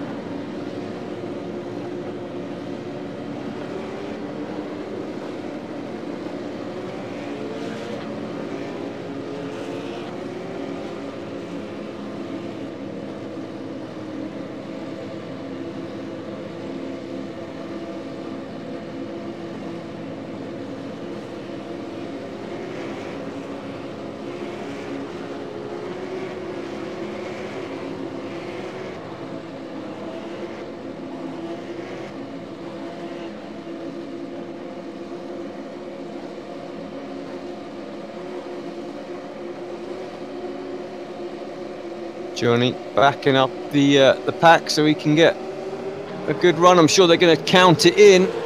Two teammates are going to go, although I have to say it didn't look like they were completely in sync on the start there. And Jackson gets a good start and moves himself up and into third place. Woodward down one. We'll see how quickly Winters makes some ground through this pack, although there's a lot of traffic behind.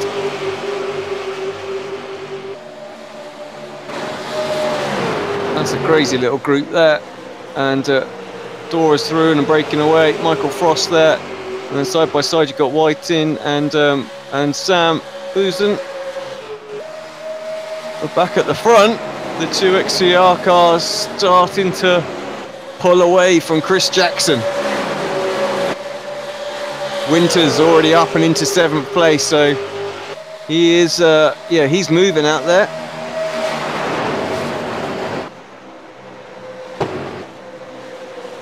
Let's keep an eye on the clock because we can see how much is gaining, is Winter gaining on his opposition. 31.395 for Brandon, 31.4. So this lap was actually slower. Yeah. Yeah, purple sector 1 for Foggy. Tyres holding out quite nicely, it would appear, and the front runners are able to start scampering away. I tell you what, this could be a great idea for a league, V8 Mobiles. I agree, totally. I think we can have some phenomenal racing here.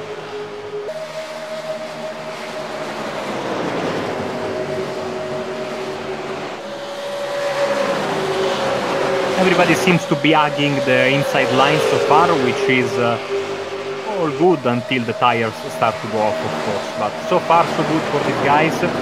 And now the big gap is between the top 2 and the rest of the field, unlike in the beginning of the race when it was the top 5 and the rest of the field. So they have to start working together because otherwise Foggy and Brandon might check out unless, look at that, identical lap times for the top 2, unless they start fighting. And if they start fighting, of course, this guy will be on their rear bumper in a hurry. Yeah, they definitely seem comfortable out there. They needed this as well after the last race, and of course they've got Klosterman. He is running, but he's way down, so this gets them right back at the front of the championship. Chris Jackson having another good run as well. He's scored decent over the whole 3 races if he maintains this position. Tor dropping down, it would seem. He's battling with Kushak out there right now, but manages to hold it round the outside.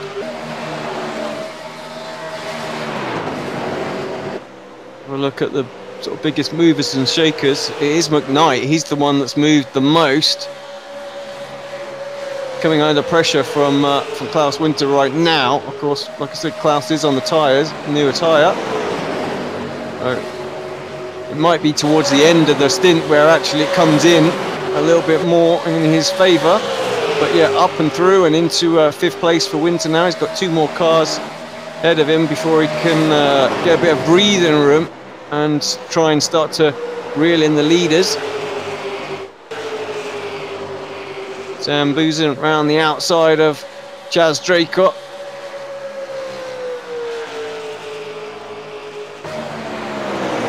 This is the battle that I'm interested in. Up the inside of Anthony Woodward. He goes.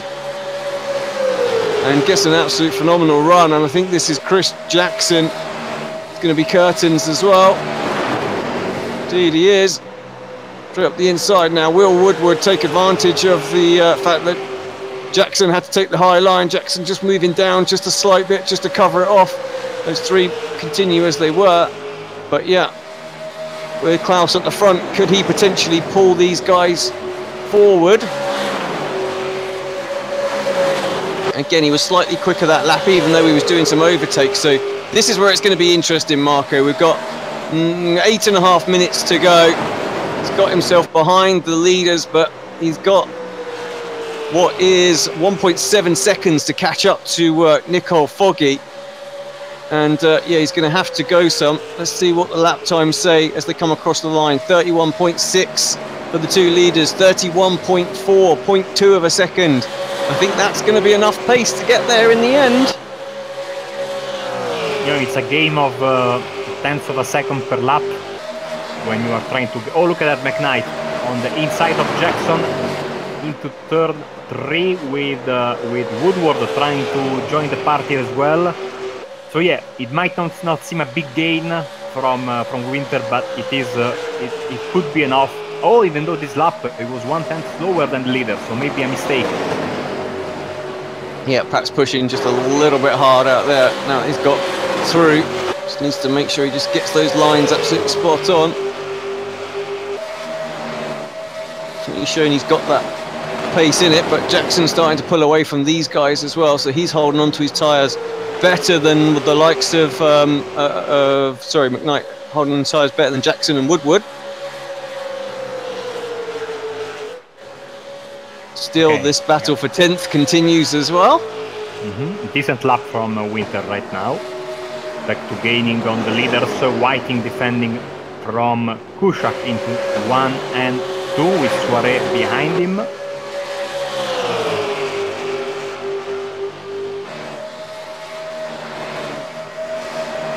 You know, a caution now. Completely, oh, man. Well saved.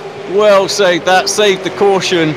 Right there from for Clyde. Phenomenal car control. A caution now would, you know, completely throw this race in uncertainty, because we don't know if Brandon and Foggy would pit for a caution to come out, and it would bunch up the pack once again, but with not a lot of time left. We were very, very close to having a caution there. And the other question is, when will these two guys start to battle, Brandon and Foggy? Because they've been very disciplined so far, working with each other, not getting into each other's way. When will they start to battle? And the answer is right now, I think. Yeah, exactly. Foggy to the inside, then drifts up in front of his teammate. Not going to slow each other down too much. Got the run out of the corner. That gap is coming down 1.2 seconds. You can see Winter now pops himself into the battle box. That only happens when he gets to within a second of the car that we were focusing on.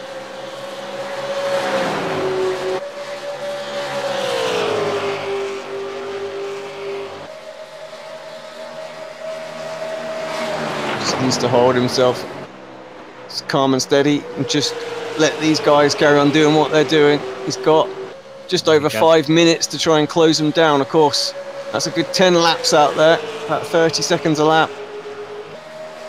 Oh! Foggy hit the wall, at least on my end. Just a graze, but you're right, he did make contact. This little three-car battle is interesting as well. McKnight still at the front. He was pulling away, but it seems like Woodward's been able to, Jackson's been able to kind of reel him back in, so not going to scamper away. Oh, this is getting really close now. You can see all three cars basically on the same shot now. This is what we want. Good race to the finish. Can these guys hold on? Slightly older tyres, of course. If you missed the start of the race, Winter pitted. After about 5 minutes, we had a caution. So he got the fresh rubber out there. Not much, but it seems to be enough that he's able to do a job, close these guys down. Foggy seems to have dropped off the back of Johnny Brandon right now as well. 4 minutes to go.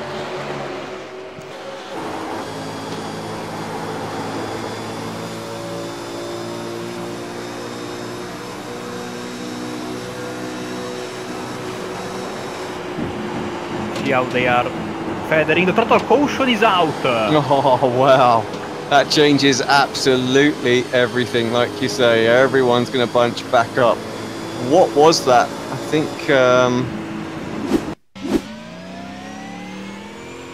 It was a manually thrown caution, by the way. Oh, there you go. Maybe it's a competition caution, I don't know. Didn't think we needed a competition caution. The competition was just getting tasty. Uh-oh. Just a little off for Kushak Yeah, there. this was like, I think, a few minutes ago, so... Yeah. Well... See, now, I think if Klaus was to come in again, his tyres would be phenomenal. But would he get through the pack quick enough? Will the guys realise and come in as well, just to cover him off? You know, will more come in and try, if Klaus goes in, seeing how quickly he came through? Foggy's in, Brandon stays out. Yeah, Foggy's in.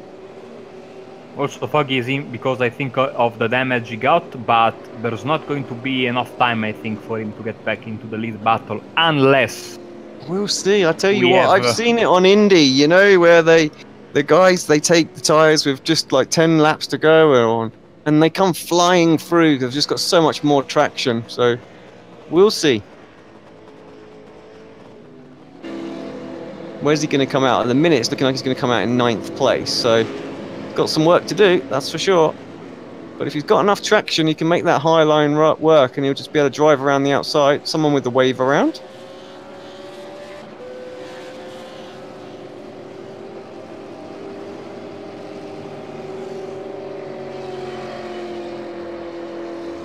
Now, what usually happens in these situations is that drivers know the race is almost over, know this could be the final restart, they go for crazy moves, and the big one happens. So they will have to be very, very careful, but I don't know if they will, because this being an all-star race and you know, the final, basically the season is over, and they are here having fun. So they might throw caution to the wind and go all out in turn 1 and 2, or maybe even in the backstretch 3 and 4, and we could see some sparks fly, as we are going to have one more pace lap. So that's going to make it interesting, because we're going to have 1 lap to go green. That really hasn't worked, has it, for Foggy? So just going to get the 1 lap, maybe 2, but I think it's going to be 1 because of the speed of this. Yeah, we're going to have this pace lap, another pace lap, and then I think white and green together. Oh yeah, the lights aren't even off, are they? Ah, what? I think they will restart again.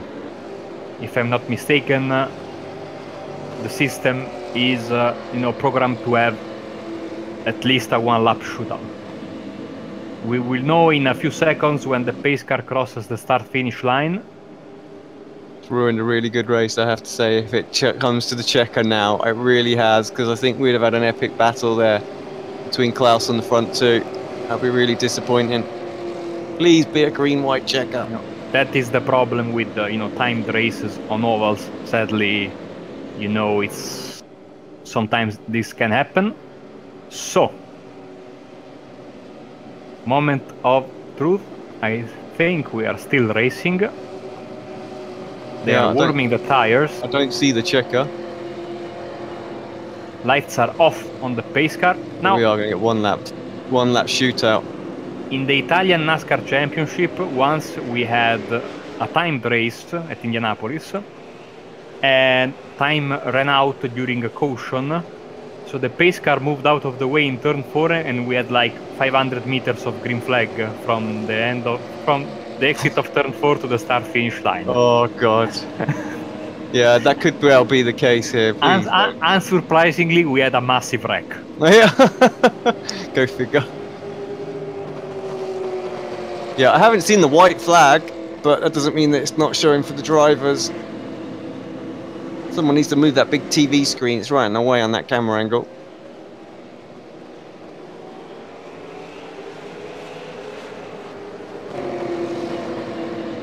Please give us one lap of green. Let's have it.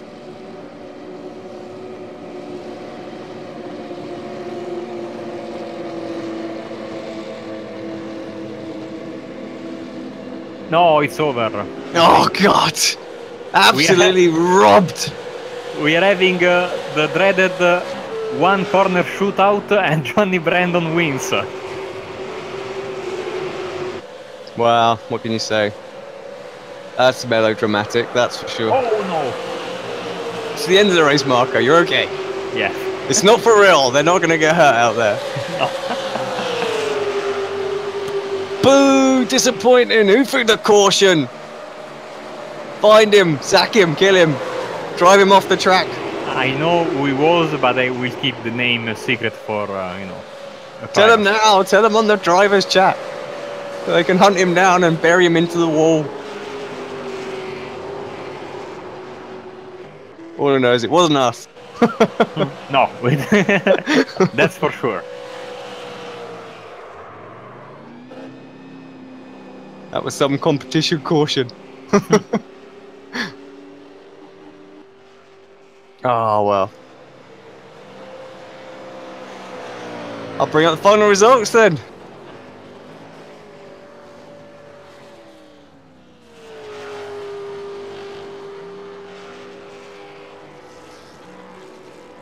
Here we go then. Johnny Brandon is the winner in front of Klaus Winter and Jimmy McKnight. Then Chris Jackson, Sam Busin and Woodward, Ches Draycott, Dominic Soiree, Nicole Foggy and Thor Anders Verven rounding up the top 10.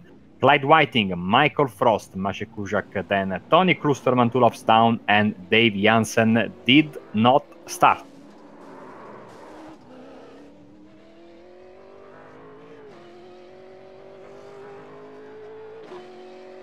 I'm not really sure what to say on that one.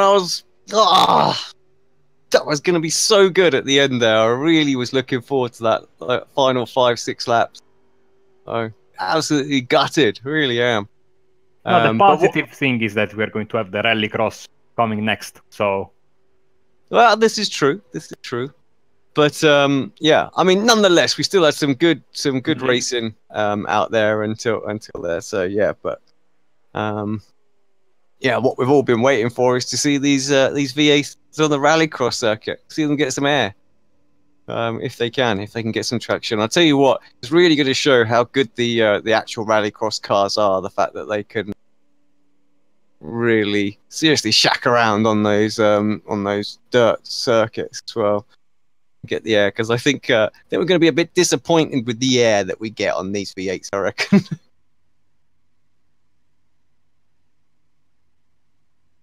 Right, Marco, thanks very much for that one. Everybody for tuning in. We'll be back in about 10 minutes' time for the final race of the V8 Supercar Race of Champions here on Apex Racing TV.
Once again, photo finish here at the Indianapolis Motor Speedway. Would it be Tim Hogan? It's going to be Christopher DeMary at the line.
finish here of the Indianapolis Motor Speedway.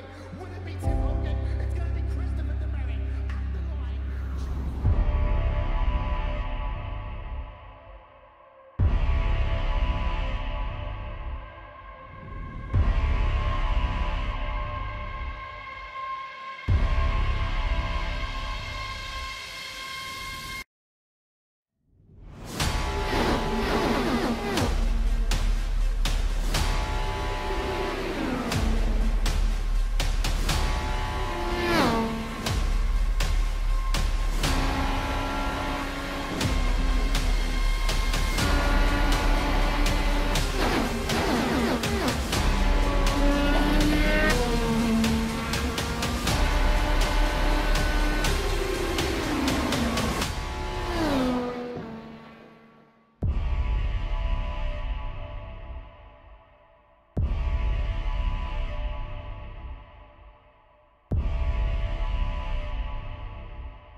finish here at the Indianapolis Motor Speedway.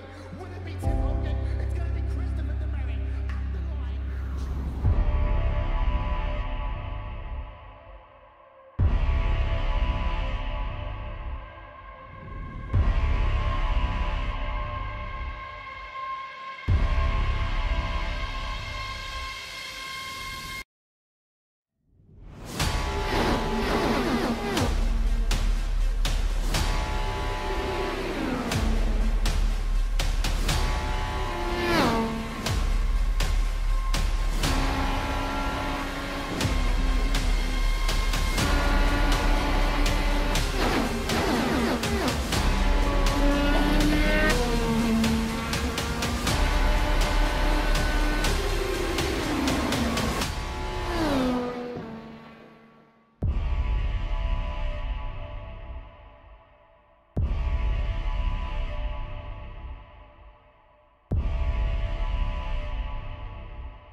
Welcome back to Apex Racing TV, and welcome to the final round of tonight's racing action here, the Euro V8 Supercar Series Race of Champions event, the Christmas special. And yeah, I never thought I would ever be commentating on Rallycross, let alone V8 Supercar on Rallycross. Welcome, Marco. What say you? Yeah, I mean, this is, I think, the craziest track and car combinations of the night. And yes, I don't think I've ever imagined commentating on this, but I think it's going to be the proper main event of the evening. We are going to have 2 heat races, 7 cars each, and of course those will determine the qualification and the starting grid for the the main event, the feature race. I don't think we are going to have a consolation race because of the fact that we have got 14 cars, so there is no need to scrub off some participants for the final race, I think. But we will know this for sure in just a few minutes as we see the guys practicing it out here at beautiful Phoenix International Raceway. Of course, the car, no problem on the road, but it's when they hit here, that's when the problems start to arise. And that was relatively tame, wasn't it, from Tony? But of course, it is just an outlap at this point, so... Exactly, and I was talking to you earlier about that very tricky first section. Look at that, first corner and second corner. And I told you about the walls that are very close. I completely forgot about the tire bundles. Those can kill your car in an instant.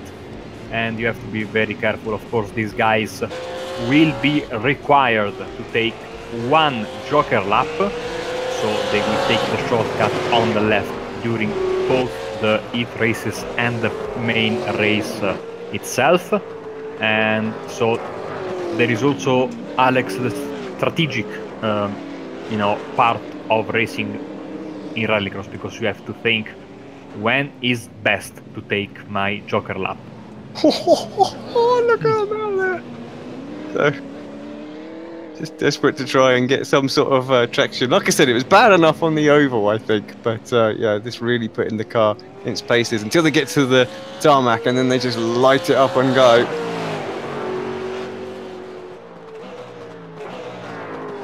Now, had the Joker section... Is the Joker section in tarmac?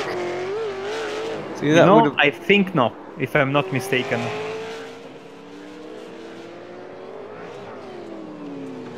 Oh. Yeah. Or maybe That's- it is. That's Jackson just getting it all Yeah. wrong as he goes up there. Whoa, let's see some air. There we go, yes! Johnny Brandon does not disappoint, does he, at all? Giving it large. So, lands it perfectly as well. Car's taking a bit of a pounding, mind you. But, I wonder if we're even going to get these cars to finish. That jump's just going to destroy them. Foggy, well, he's been giving it large all night on the dirt in the oval, so I think he's going to go for it as well. Yeah, it. That's all we came here for. Oh, well, that didn't go so well. And you're right, they don't seem to move, do they? The tyre barriers at all. Well, if you hit them hard enough, they will move. But still, even if you just tap them, you will destroy your car. Yeah. So that is exactly what's happening there. So that's going to be interesting. Back on, looking at Chaz Draycott. Jump on the roll bar as he goes for it. Damn it! Lands it like a boss. Look at him. Listen, feathering the throttle, trying to. Oh man, he goes completely out of the racing line there. Look at that. Oh man. Oh man. Oh, this is going to be interesting. It's remarkably close on the grid. Let's just show you that as well. Considering either everybody's equally as good or they're all equally as bad, one way or the other.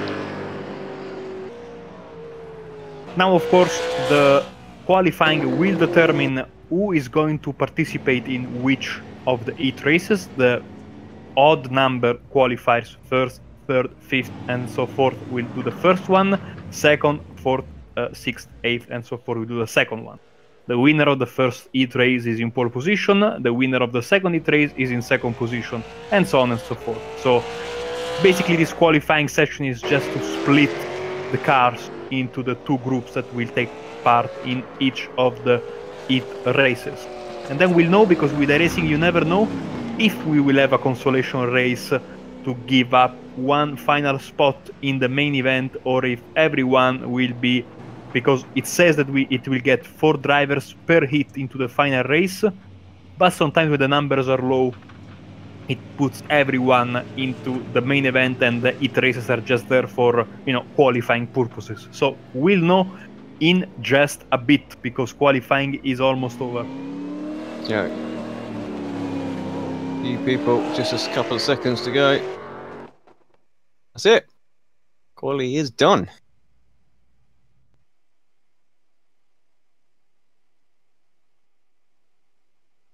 So yes, in this first heat, we will have Johnny Brandon, Jamie McKnight, then Klaus Winter, Chaz Draco, Dominic Soiree, Anthony Woodward, and Michael Frost. It's going to be 5 laps. 1 joker will be mandatory. And I seriously cannot wait, Alex, for this race.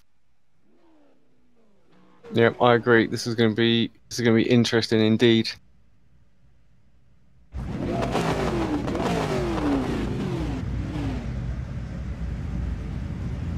No, something for Pascal to have a look at. Interesting to see how the overlay takes the sort of the data that's getting received here.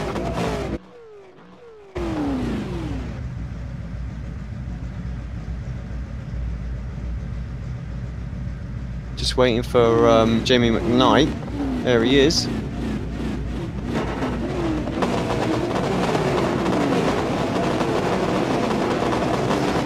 Oh, it's creeping. Here we go then, everyone scrambles away. We can get that power down as we head into turn 1. But this is where it's going to get particularly interesting. Oh, McKnight just runs a bit deep. Of course, we have got the Joker lap that's going to count. Right, first time onto the dirt. Brandon taking it like he's got blooming dirt tyres on. Oh, someone around. That's Soiree is Soiree. around. Yeah. And also Draycott. Draycott. Oh, yeah.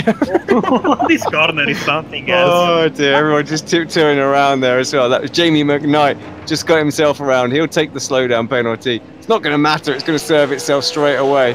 And Woodward just getting on the power a little bit earlier. Frost in the background around as well.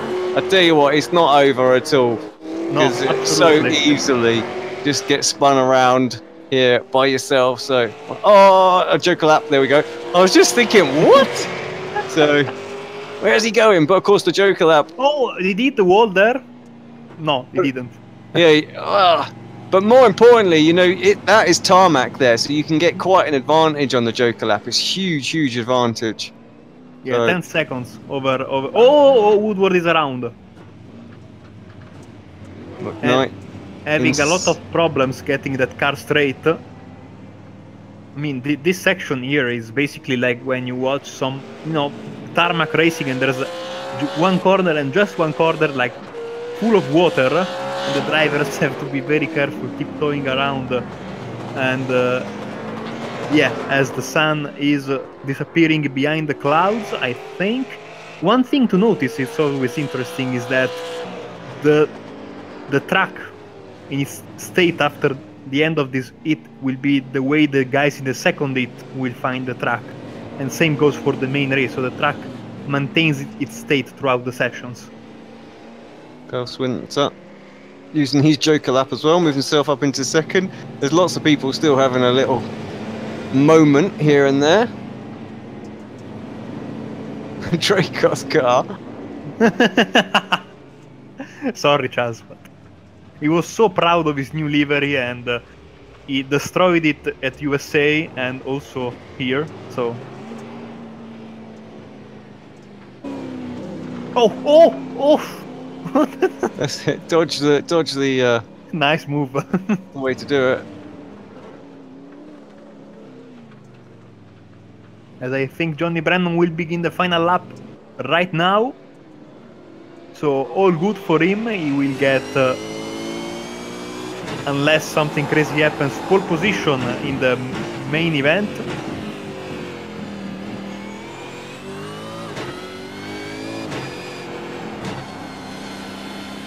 Is that how it works? If he wins this because he was the top qualifier, he'll have pole position? Is it not done on race time?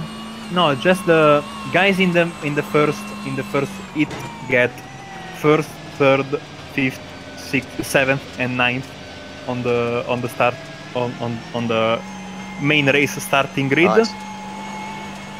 And the opposite goes for the second hit. So Johnny Brandon will get the pole position. Yeah, congrats to him. You look at McKnight. Actually, McKnight just got Winters, didn't he? Winters is around. Yes. Although, yeah, so right at the death, McKnight is going to have that third place. And Winters loses it. Oh, he was looking good for a second in that one. And there's a good little battle between Woodward and, alright, Draycott's just there as well. But, yeah, that's them done. Oh! We're post-race. Good job the car conditions don't carry across as well. Yeah, so like I said in the beginning, in theory, the top 4 are guaranteed a spot in the main event. We'll see, because like I said, with iRacing, you never know. I've been done many many rallycross races myself. Sometimes it brings everyone back to the main event, and sometimes it will do a consolation race. We'll see. And race 2 is about to start with Chris Jackson, Tony Kluselman, Nicole Foggy. And then we have Thor Andersbergen, Clyde Whiting, Maciej Kurzak, and Sam Buzin. Wow, I couldn't even get the results up. It was that quick. So that's something that we're going to have to look at. Right, race number 2 then. Oh, more creeping.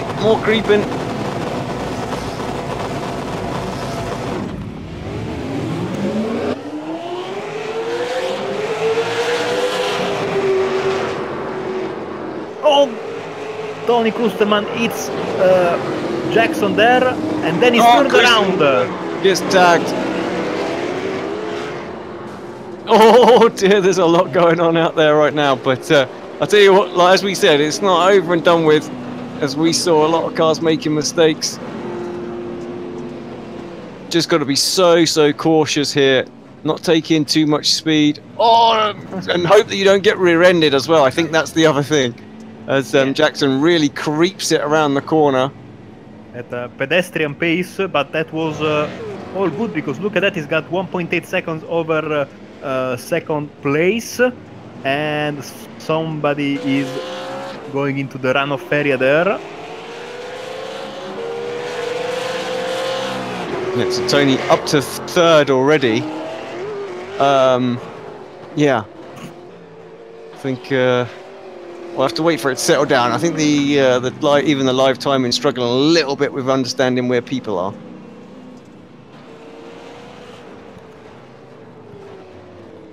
And Tony's taking the Joker. Yeah, indeed. Probably a good time, actually.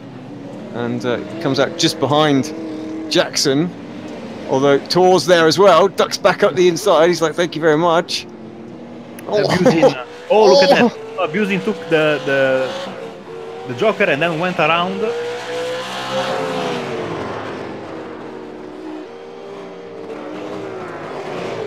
Yeah, so Jackson's got the Joker to take, hasn't he? So yes. He should be quite comfortable.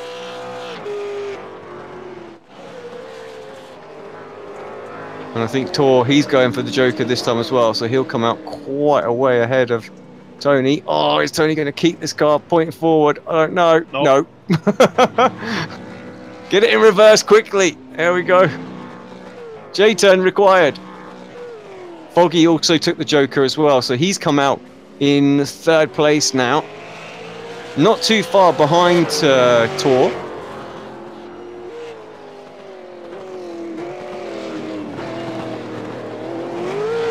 Only 2 laps to go in this second race. Jackson, then we have Berven and Foggy, Kuja, Klusterman, Whiting and Buzin.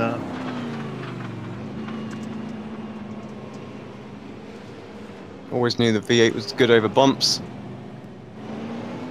Someone is in the gravel there, cutting the corner by a mile, trying to identify. It's one of the ISIA drivers. Yeah.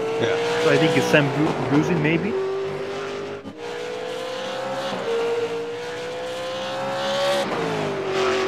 White flag in the air. So final lap of this second heat race of the evening. And it looks like it's going to be Chris Jackson. What I need to do is get the points up really quickly at the end of this one as well, so we can sort of see the state of play as they go into the actual final race of the night. And yeah, Jackson has the right idea on how to manage with this car. Yeah, really steady. Yeah, he's just got to hope in the final race. That he doesn't... As I say that, he goes for a ride into the grass. Will he get a slowdown? Sure he Hopefully will. Not. But not enough to worry about it. And it's Brevin in second and Foggy third. Kushek's going to be fourth, I think. Just see that, but while that's quickly doing that, let me indeed bring up the points as they were going into what was going to be the final then. So it was Brandon that was leading by 28 points from Chris Jackson. So this is going to be interesting because they're going to be on the front row together, Jackson and Johnny. So McKnight in third, obviously strong. Klusterman, not the best one there. Klaus Winter there as well. So Foggy's got a lot to make up. So yeah, very interesting going into this final race, and we're just waiting for the final person to cross the start-finish line, and that is indeed Tony Klusterman. He just got stuck, then he couldn't get the car around, and yeah, not a fan of the dirt is our Tony. And will we have the consolation? I think we will. So there are 2 spots available for the main event. We have 6 laps, 1 Joker is required, 6 guys battling it out for a spot in the final.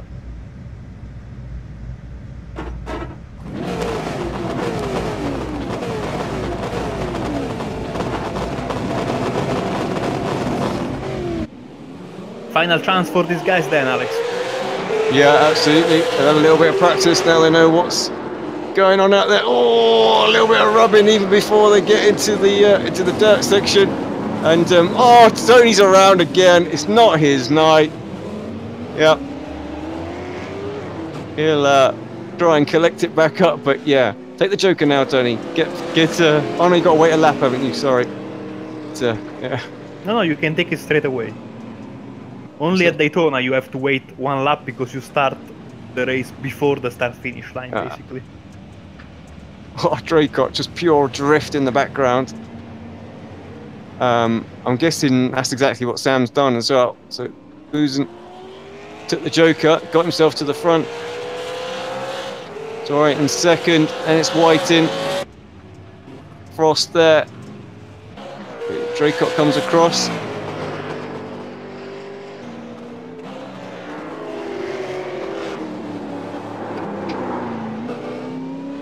I'm trying to understand why is Draycott scored in last place. Yeah, I'm not sure on that myself, actually. Could that have been a false start or something like that, or got a penalty? I don't know, because there's no pits or anything like that, so it might just give you a penalty. Don't know. But yeah, he should be quite happily up there. It's all slow and steady, isn't it, through this section? Okay, actually he's in P4 right now. From the official timing and scoring. Yeah, and now he's back to P4 as well on the overlay. Yeah, just needs to finish that lap, so I'm not sure what that was about. No, the positions that matter are first and second, and Soirée takes it to the Joker lap, and he will get in front of his teammate who is around, and Whiting profits from the mistake and moves up into second place. So this, I think, will be the battle to watch to understand who is going to transfer into the main event, because Soirée seems to be okay in the lead. Just the momentum, isn't it? When you lose it there, it is just the momentum that you lose. He was back around and corrected, but just couldn't get it pointing forward. A couple more laps to try and get back in front of Clyde.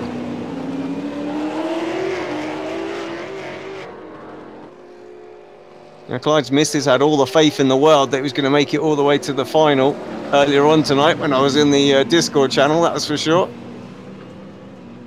Just proving it right.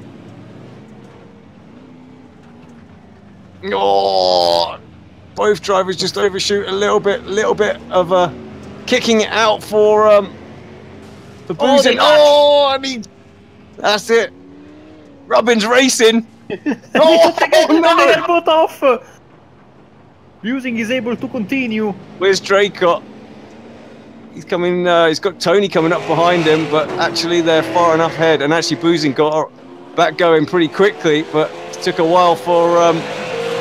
3 wide as Klosterman goes into third place. So it's not going to be enough. Yeah. White. Yeah, White and Klosterman hit each other. Well, what they've pretty much guaranteed is these guys. Soirée and Boozin are going to come out first and second. Boozin is around. Boozin is around. Tony Klosterman is coming. Oh, he's there. Around the outside of him he goes. He's going to have to go the long way around. Is he going to get any kind of drive off? One more lap after this for these guys. Oh no, Tony! Oh no! Actually, got it pointing forward. No, he didn't. Got it pointing forward and then lost all sorts of traction. Not over for Whiting though, surely. Boozin goes again. Can easily happen, we've seen. Soirée is miles away. He's got this one licked. 20 seconds clear. Come on, Clyde. Boozin will have to be super careful going around the final corner. He's sideways, he's able to save the car. Very, very slowly. Seems to have it in the bag now. Oh man! He got away with one there, I tell you. The car and punches his ticket to the main event. Wow. Clyde lost it as well. Sorry, Dominique, there for not showing you as you crossed the line for winning. But yeah, Klusman comes across in third. Clyde like I said, lost it. And yeah, oh god, some damaged old cars out there. Greycock just going, sorry, I'm going to use the inside line. Oh! That looked intentional to me. Right. Into the feature race then. This is where it all counts. Brandon has got the pole. He's currently leading. Breeden second. McKnight's there. Foggy not too far as well. Jackson's got a good chance if he can come through. You know how quick he was.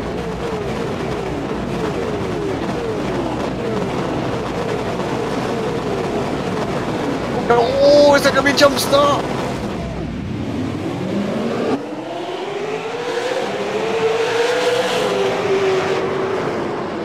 Oh, the two teammates into each other. Jackson up the inside. I think he's going to turn Brandon. Brandon gets turned back the right way. Oh, the Razor guy's around. I'm not sure who that was, just dodging through there. Someone taking the Joker. That was Foggy. Yeah, straight into the Joker, trying to get out of the madness that is everybody else, and he has just got the lead. Somebody plowed into a tire barrier. I think it was who was that? I think oh, someone went off, and more crashing in the back. It was McKnight. Yeah.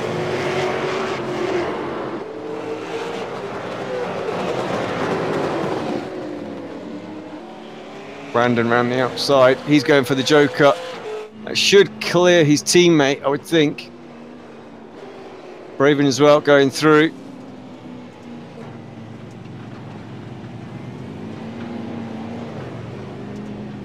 Oh! That's Brandon. This is the big problem. When you lose it there, it's getting the momentum, getting the car going again. That seems to be the big problem. And Brandon, yeah, he drops way back. He took the Joker now as well. Some of the guys haven't. Foggy out there. Irvin looking strong. This is a straight out fight for the lead. Of course, Foggy needed a good run here to try and get back up that table. Oh, you can just hear him. I think that's Klaus Winter, I think just sideways there at the bottom of our screen. Oh, the bottom! Oh, everyone scrambling at the bottom of the jump. This could end badly. Chris Jackson in second. He was quick. What's happened to Torque? Because all of a sudden he's way off. I think he went around there into the dreaded hairpin corner, the final corner. Jackson is going very, very fast. Yeah, he's loving this. So, 1 second quicker last lap than Foggy. So, I'd say that slow and steady approach seems to be working extremely well for Jackson. Like I say, right on the tail now of Nicole. Oh, both of them trying to get the power down. All of a sudden, Nicole gets some damage up here. Barely touched the tyre block there. He holds onto it on that lap.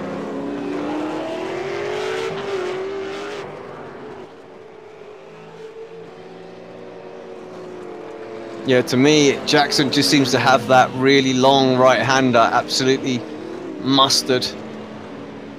Yes, absolutely. He slowing goes, it down. Yeah, slow and steady wins the race, apparently. He's got his inside wheels on the sort of tarmac, and I think that's what's giving him a bit of extra grip. He's using his head there, you know, it's not causing him a slowdown or anything like that. And he's able to just carry a little bit more speed. Oh, they make contact. Now it's a drag race. Look at Brandon coming back into the picture for the race win. Then, if these two guys battle this hard, he is going to get back there as Jackson Foggy first and second, nose to tail with each other.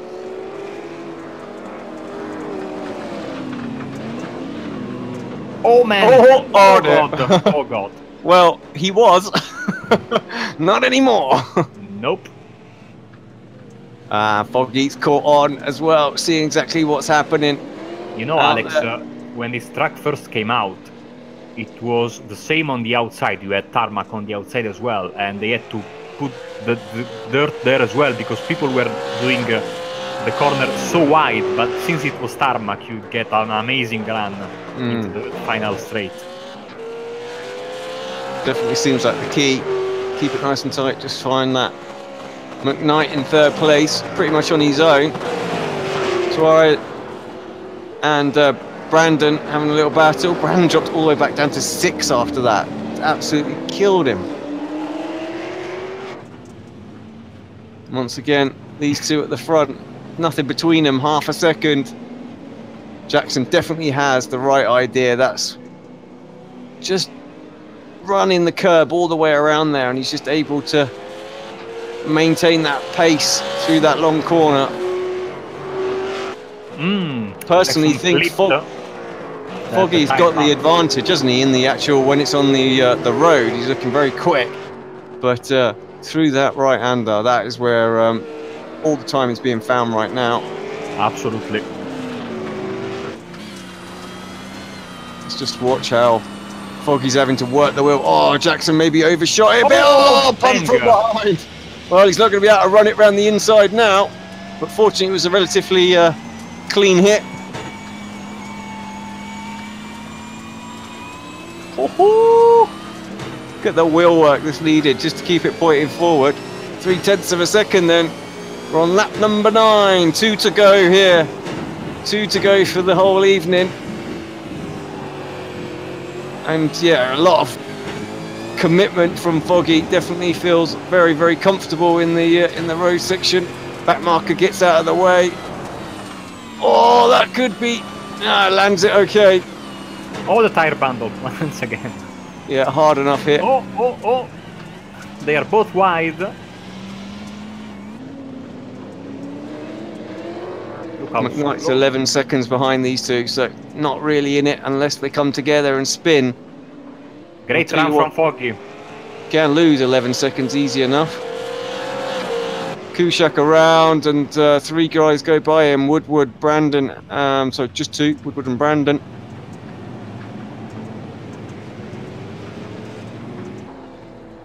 Oh, what was that? We just missed that on the final lap.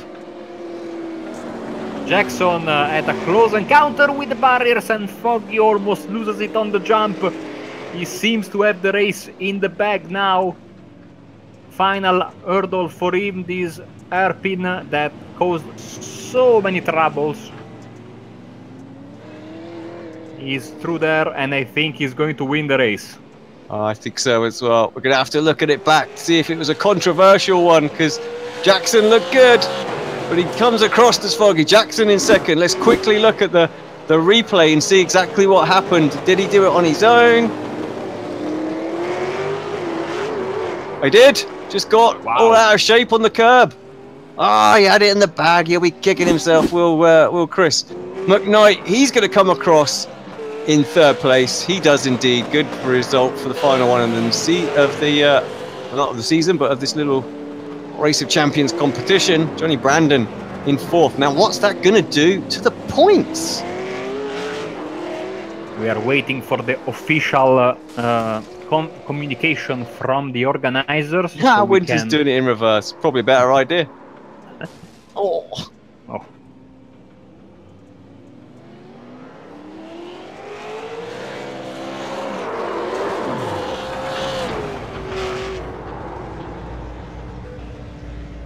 How did he end up there?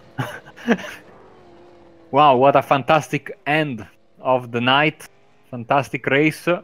And V8 Supercars on Rallycross were as good as advertised, maybe even more. here's the final classifications then of the night. Yes, so Nicole Fogg is the race winner, and Chris Jackson is in second. McKnight rounds up the podium, then Brandon and Soiree, Kujak and Woodward. Buzin, Winter, and Berven round up the top 10, and of course, the 10-car field for this main event of the evening. And yes, Alex, it has been certainly something different than what we're used to do. I absolutely loved it. And we have quite the queue for the interviews. Yeah, I think we're going to get a few people come in. We'll try and get through as many as we can. What I'd like to do, actually, though, is start with Clyde, if that's okay. Clyde, Yo. welcome. Hello. Hello. How was that? Yeah, really good.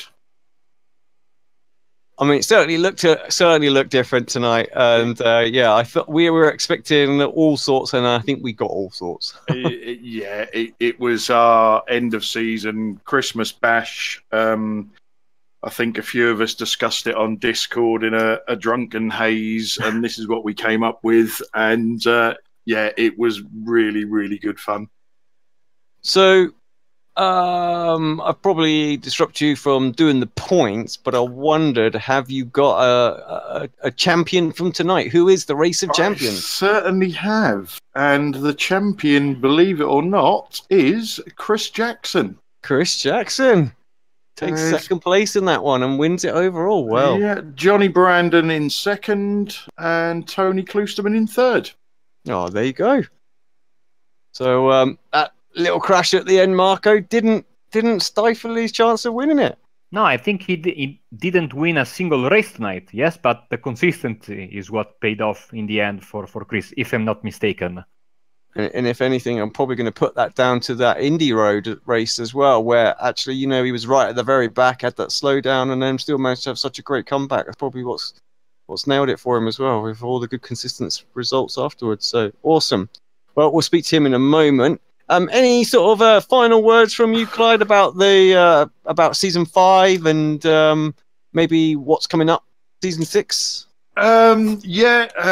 Just really want to, for tonight, obviously, I'd like to thank Jamie McKnight, West End Mazda, for sponsoring the event.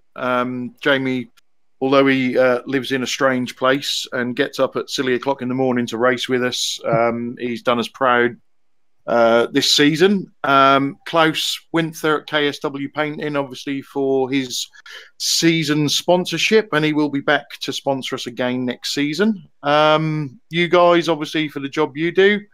I think season 5 was really good. I think the league in general, the standard of racing, just improved no end. I think it goes from strength to strength every season.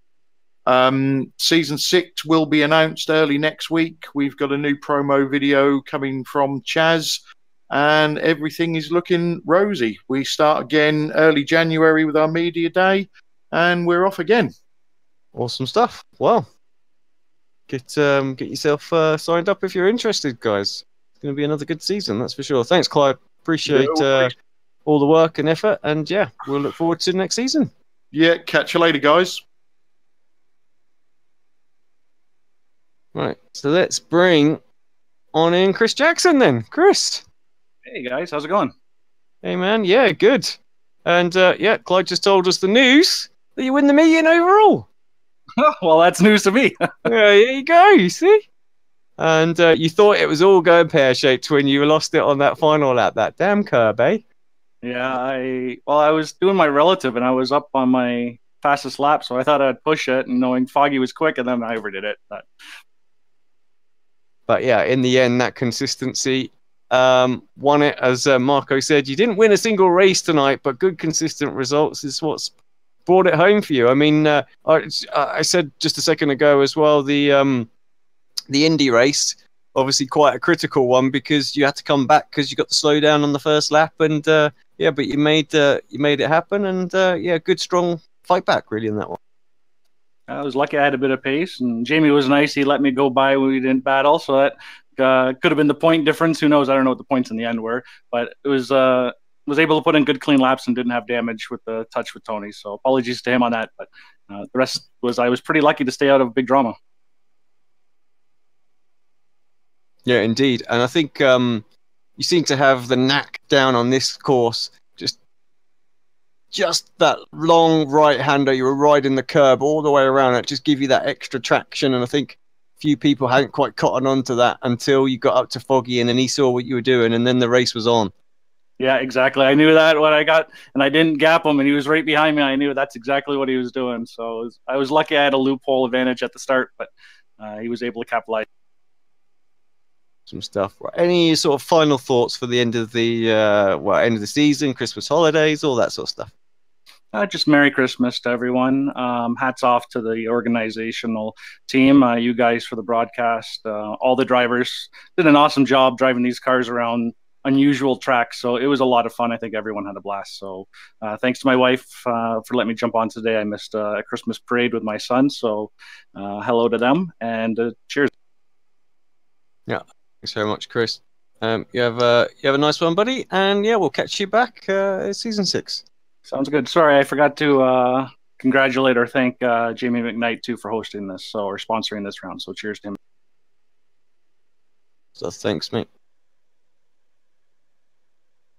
Talking of Jamie, let's bring him in for a quick chat, as he's probably, well, I'm not sure if you're dying to go to bed or is it time to get up, Jamie? 6 a.m. in the morning here, guys. How are you? Yeah, I'm good.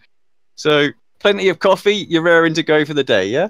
I certainly am. I'm bright and white, mate, and I just want you to know I have called for a recount. I think Clyde's that pissed. He's mixed up the results because there's no way I was fourth. But anyway, it was a great day. Really. Well, you say that, but I think you had some pretty good results today. That's what I mean. I should have definitely been top 3. I think Clyde's given me a sponsor's penalty. I definitely think he's added some weight to or deducted some from me.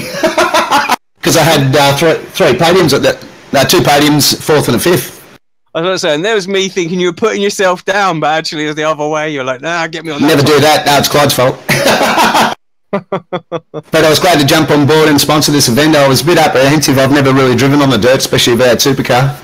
But it was a lot of fun, and I think all the guys had a good time. So hope you guys enjoyed the broadcast. Yeah, it was really, really good morning. Yeah, I agree. Fantastic. Fantastic event. Something a bit different. Yeah, and thank you very much for supporting the event. And yeah, enjoy the rest of your day.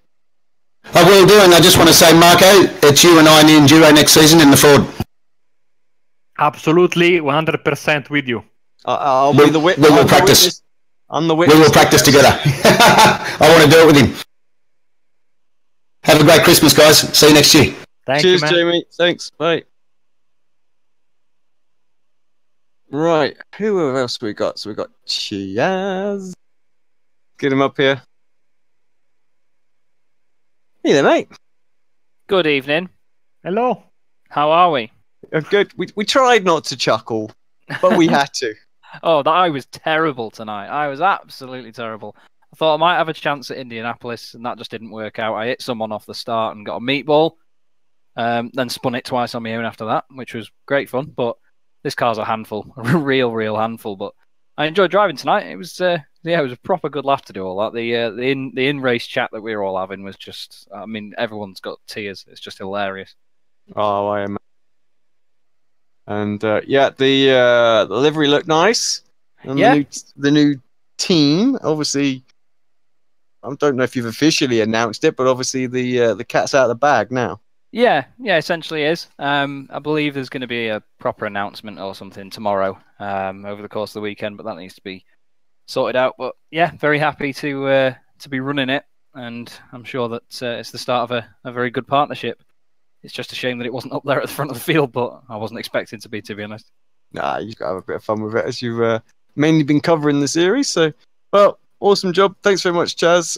Quick messages to people before I let you go. Well, just for everyone that's organised tonight, Clyde Whiting's an absolute star. He's done a brilliant job of it. Jamie McKnight had everyone in tears in that last race, and to Beast Racing as well for having us on. And yeah, livery looks smashing. So hopefully I'll represent it better, because I'm going to be racing with these guys next season, because this is a great laugh.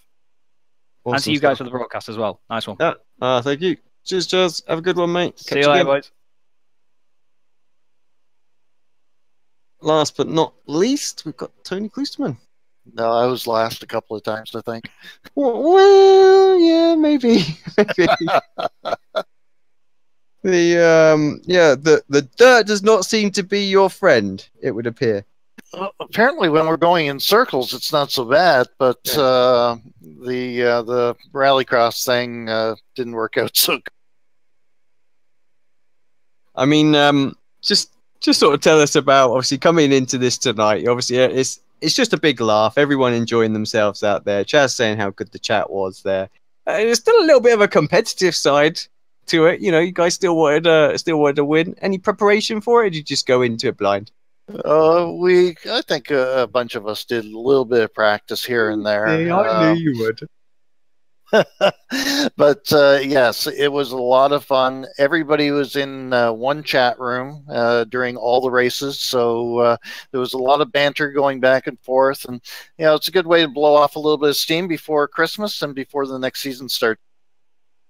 Yeah, perfect stuff. And what's your plans for season 6? Back hard trying to nail these XVR boys. Absolutely, they've set the bar, and now we just have to try and reach them. Good stuff. Well, thanks, Tony. Final shout outs from you, and we'll call this a night. Yeah, just you guys do an excellent job on the broadcast. We're very appreciative. Clyde for doing all the work that he does to get things organized. He takes a lot of help for some of it sometimes, but he does a great job. Thanks to Klaus for sponsoring the league, and Jamie Mack for sponsoring this particular event. It's much appreciated by everybody. Thanks, guys. Have a good Christmas and holiday. You too, mate. Cheers. Thank you very much.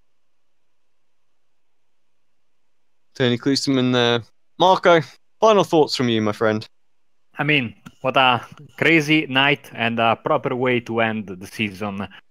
It's been it's no secret that this is the series that I love the most and the one I began commentating. So it has a special place in my heart, and I cannot wait for season 6 to start in January. It's been a great night of racing. Yeah, it has indeed, and the crew is going to be back as well. So yourself and Sam Fitzpatrick and Jordan McDonald are going to be in the booth for this one for season 6. So yeah, I'm looking forward to watching a few of those back. Oh yes, and of course the first endurance I will jump into the car with Jamie Mack. So I promised him I will do it. Hopefully I don't smash the car, but. Well, if you mark that down on the schedule, I'll make sure I cover the broadcast and the commentary on that one, so you can't wriggle out of it. Okay. Okay. But yeah, thank you very much, Alex, and it has been a fantastic night. Can't wait for the season, like I said. Yeah, indeed. Thank you very much, everyone, for watching tonight, tuning in. Hit that like button. It was a lot of fun. And happy holidays, everyone. Enjoy the break that's going to be coming up. Enjoy Christmas and New Year and all that lot. And we'll catch in with everybody again in this series when we hit season 6. But we've got some winter series starting, of course, next week. So BSR winter series. So Monday and Tuesday with the MX-5s, and it's the Radicals, which start on the Thursday. And then let me just quickly consult my diary, see what else we've got. Of course, the Le Mans series will be back as well. And then it's a few more weeks until we get things like the World GT, but that's after New Year. Still got some Ritmatech on, of course, on a Monday night. So yeah, a lot still going on here on X Racing TV. So don't forget to tune in and support the channel. As always, thanks very much, guys. Thank you again, Marco. We wish you all the fun. Enjoy the rest of your weekend on Sunday. And we'll catch you again shortly here, Racing TV.